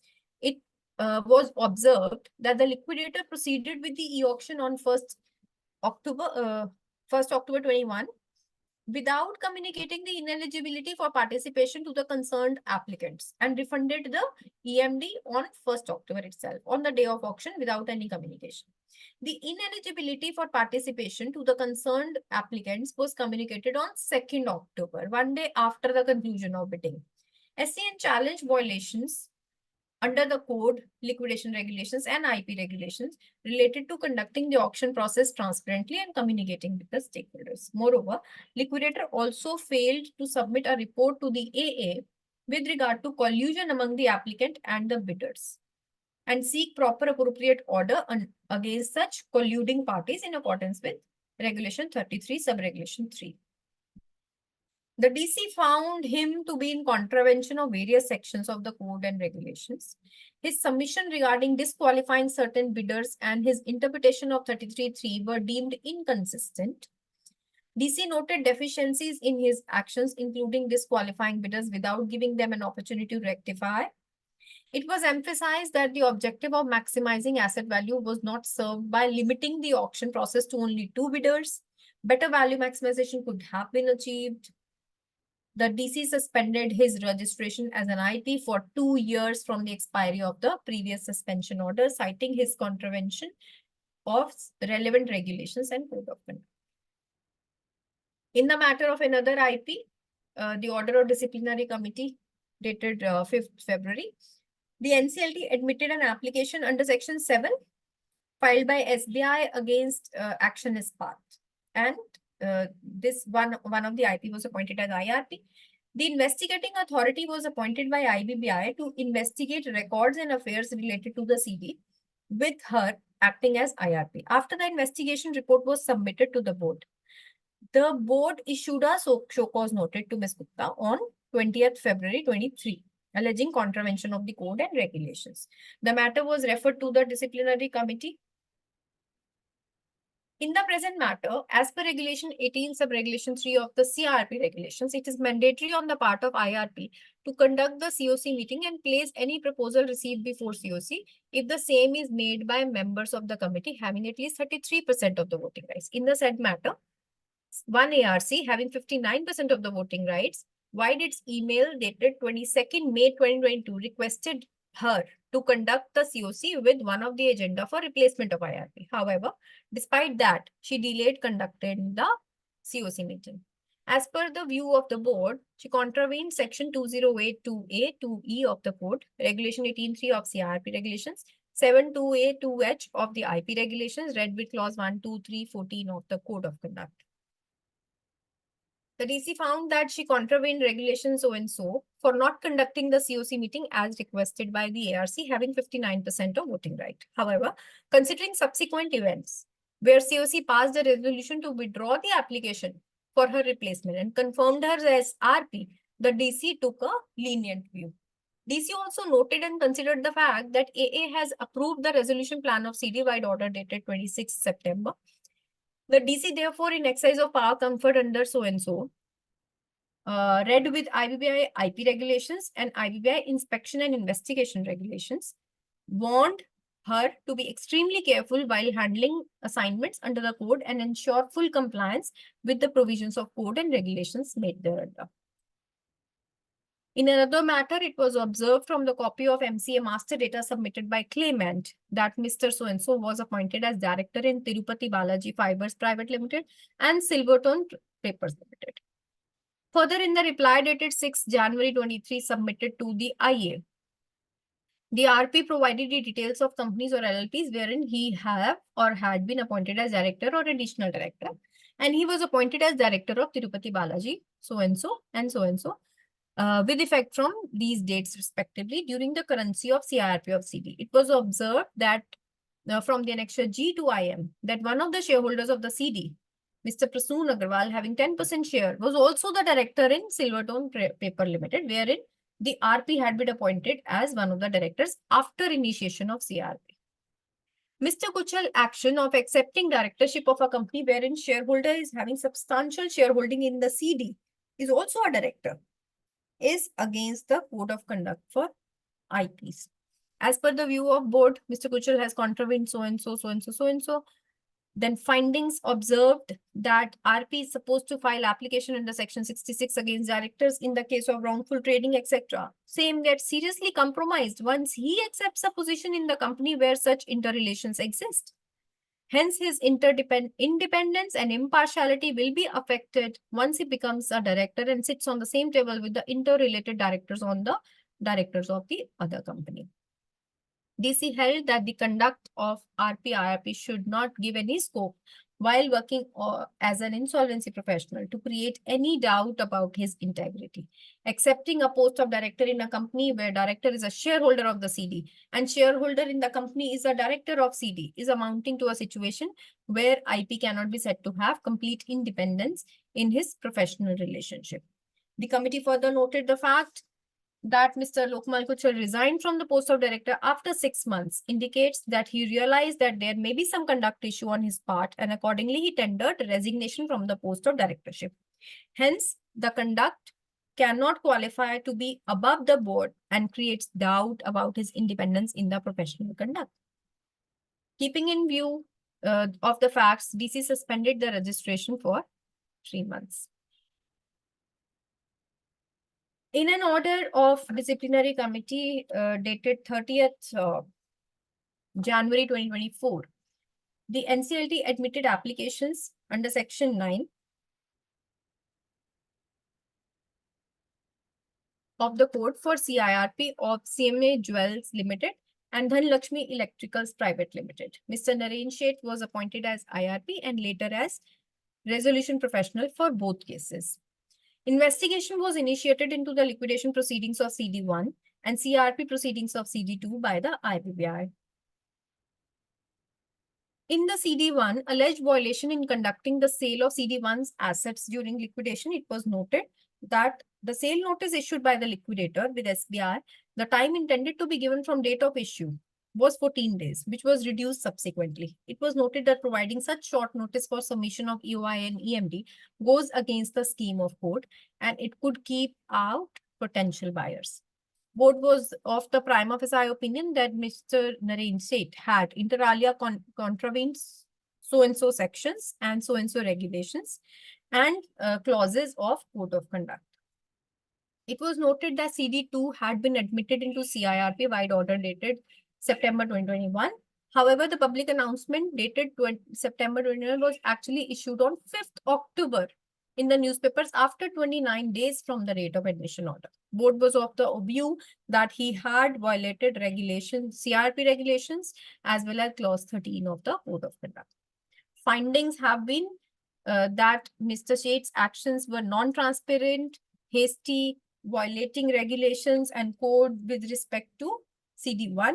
For CD2, it was found that his explanations were inadequate and confirmed violations. DC observed Mr. Seth guilty of contravening relevant provisions, and his registration was suspended for 2 years, effective from 30 days from the date of issue.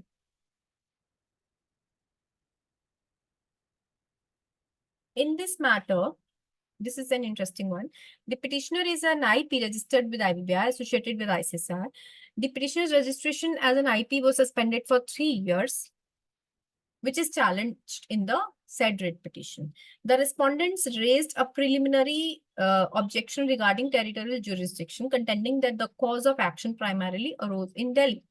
The respondent number 2 and 3, the general manager of the board, were involved in disciplinary proceedings against the petitioner.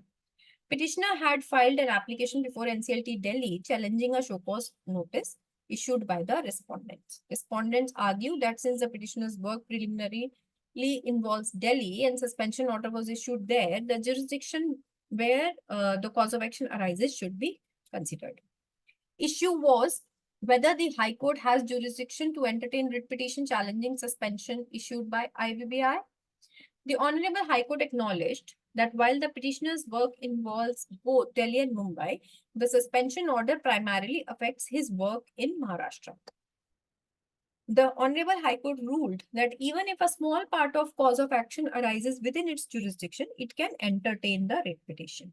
The court noted that since the petitioner has assignments and operations in Mumbai, and the suspension order impacts their work there,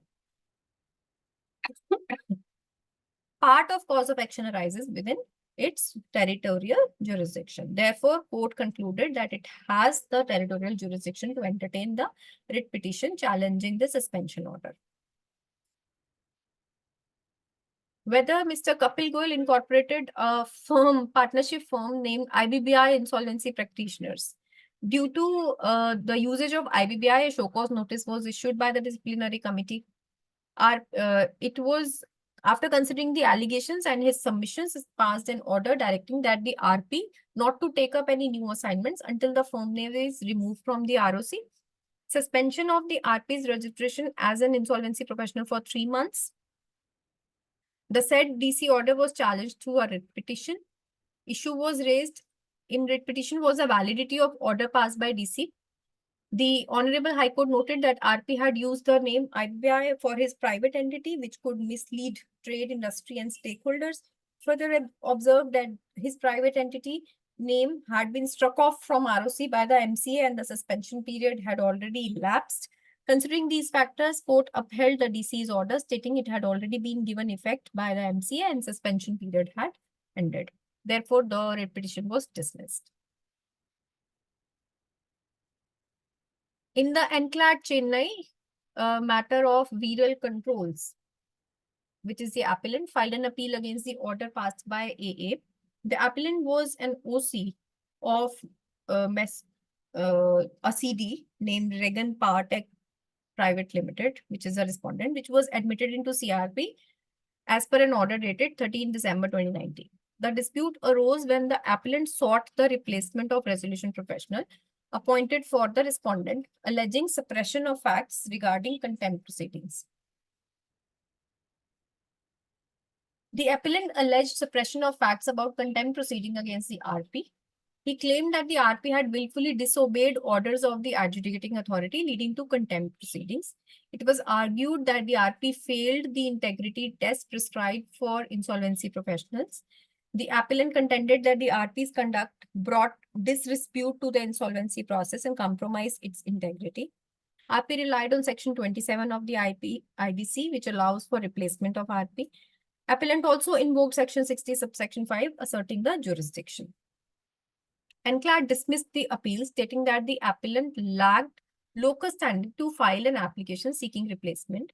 Court emphasized that Section 27 explicitly deals with the replacement by the COC and does not allow for applications by the other stakeholders. Additionally, the court noted that the relevant sections of the code provide for disciplinary proceedings against RP through IBBI.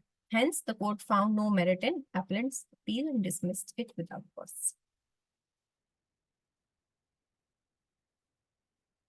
Now,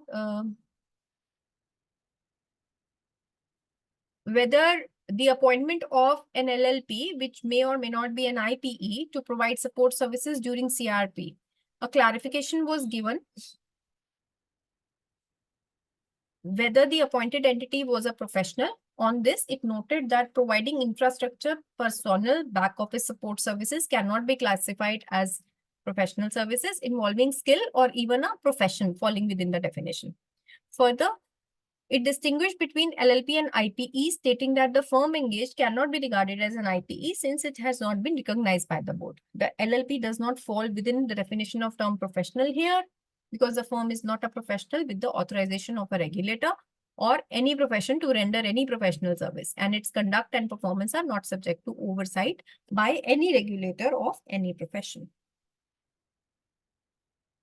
Whether the fee paid to the LLP was reasonable. On this, the disciplinary committee, while noting that the fee paid to the firm was 19 times that of the fee payable to the RP. It is inconceivable that the cost of providing infrastructure, personnel, and back office support services 19 times of the fee payable to the RP. DC also made note of such exorbitant payment made to the firm for support of CRP of a CD, which is not a going concern, and all assets were attached by the government agencies. What was the work to be done over there? It found that appointment of the firm, nothing but a way of siphoning off the money of the CD. Scope of service. DC noted that the mandate of the LLP said initial analysis, strategy, taking control, monitoring business and cash, assisting in development of business resolution plan, finalizing resolution plan, approval. None of these services is a service of a professional. First three are responsibilities of RP himself, and for this he may need support services for which he has an option either to use his employees or take assistance of an IPE if he is a member of that IPE. The DC made clear distinction between what constitutes the duty of the RP and where he can take assistance. It also stated that in such cases, an IPE may be chosen, but not an unregulated firm. The manner of appointment of the firm. The IRP and the firm were appointed together based on an arrangement made with the applicant creditor. The DC noted that the appointment of IP and the firm was always envisaged collectively, and they were appointed on their collective strength and potentials. It stated that the IP has been appointed not on his own strength or merit, but on the strength of the firm, and he alone is not capable of discharging the responsibilities as an IP. It stated that the law envisages appointment of IRP and not such collective appointment, either by the AA or by the COC. In order to get the assignment, IP mortgaged the interest of the CD to the creditor by committing to engage the firm and transfer crores of rupees to it in the guise of fee. So this was the matter. Let me just stop sharing here. Anyone is having any questions or experiences to share?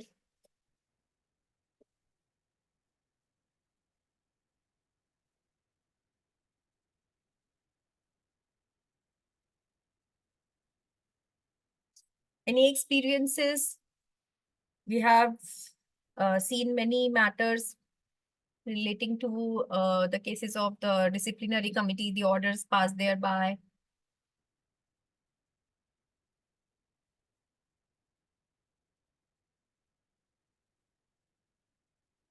No questions, no discussions. I was going through the presentation hastily. I thought there must be interesting discussions today because this matter touches our heart. All IPs are touched by the expectations from him and Ma'am, may I say something about this? yeah. You know, the provision for the appeals for the IPs, we are lacking with that. Yeah. You see, suppose the disciplinary proceedings are initiated against any of the IP, right? There is no provision for the appeal. Yeah. Like suppose you are a chartered accountant in CS. You know, there is an appeal provision under this statute. So I'm just trying to say one thing.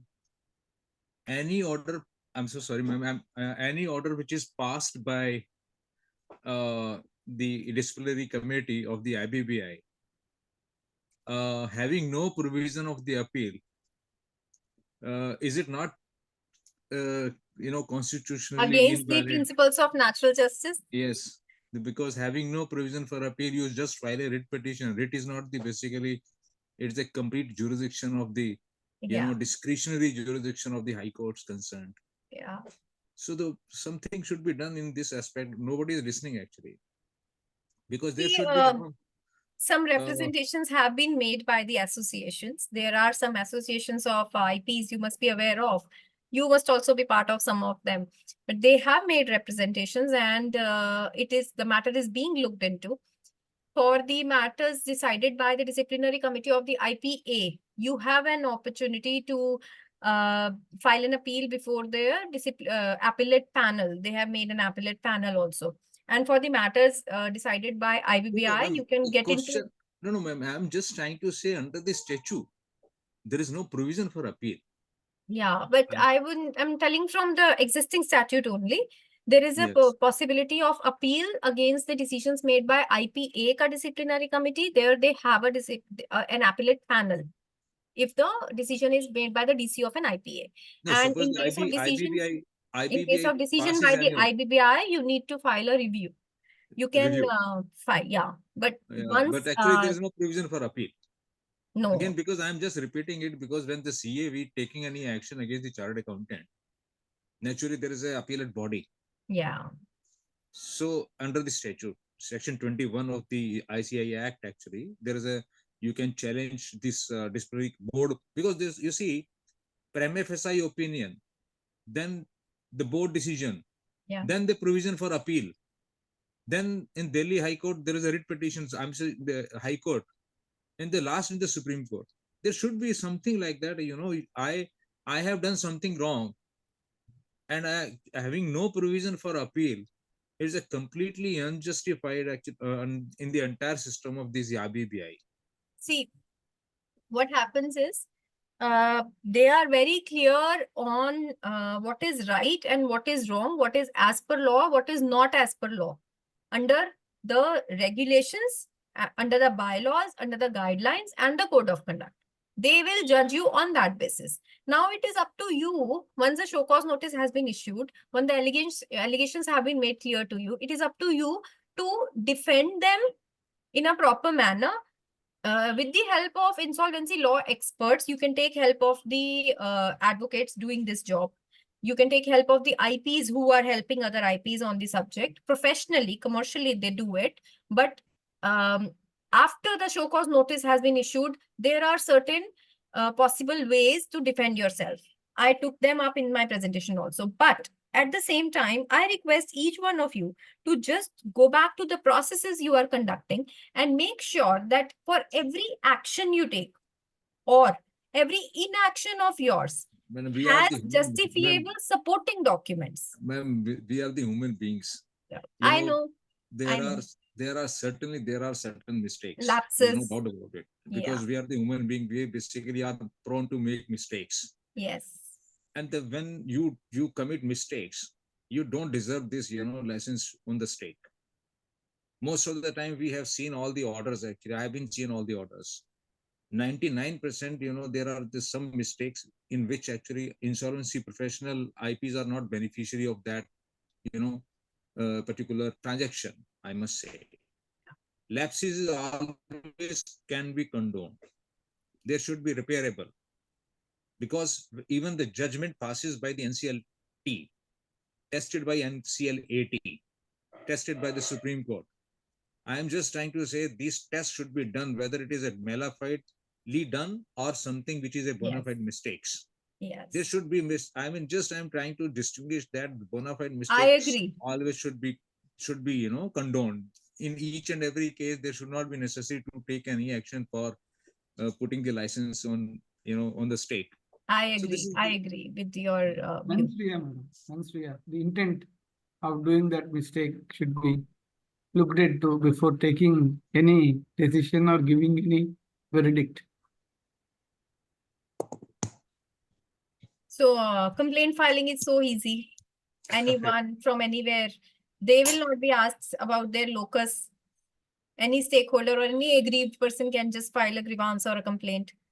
So this job is actually very challenging, and saying that in words is not giving justice to the situation. But at the same time, we have learned a lot over the years.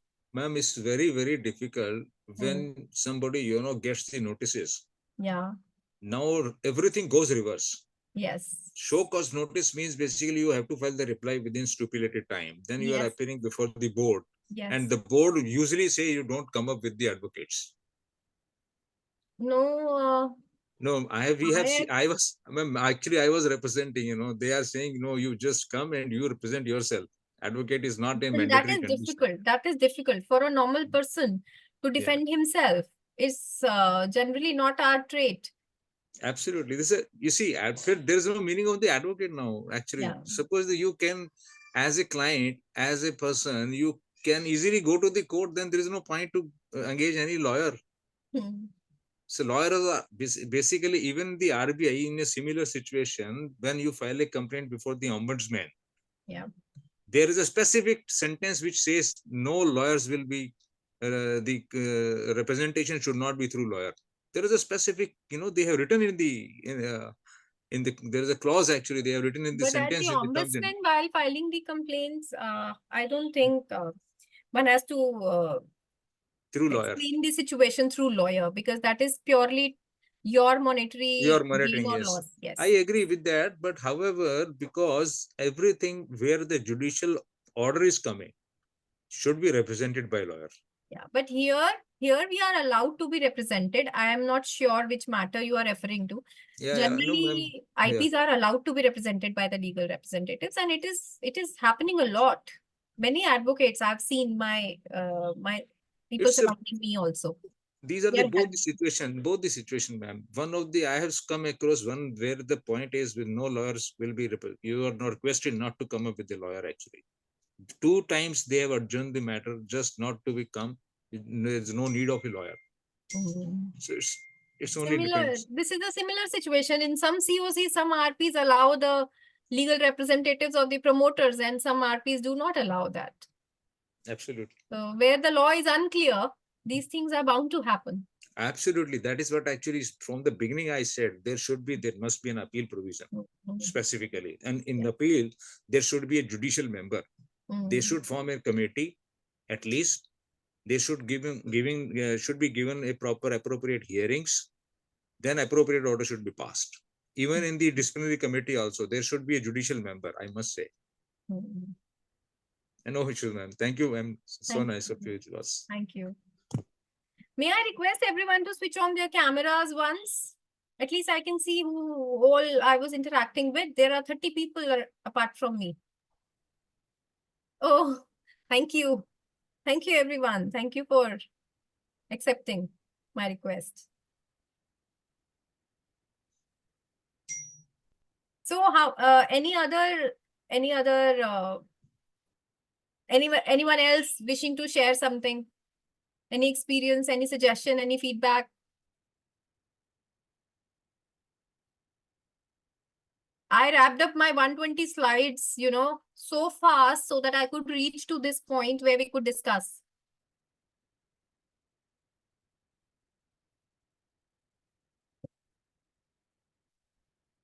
If there are no further questions, let us conclude then. Anjali, shall we conclude? Yes, ma'am. Sure, we can conclude. All If right. there are Thank no you, questions. everyone. Thank you. Thank you Have very a happy much, ma'am, Vaisakhi.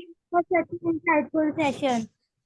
Thank you. Thank you very much, ma'am, for the insightful session. Ma'am, please share the PPT. Yes, sure, I will. Ma'am, kindly remind Nilesh sir also. For sharing the PPT? Yes, ma'am. Okay, I will. Okay, ma'am. Thank you, Ji.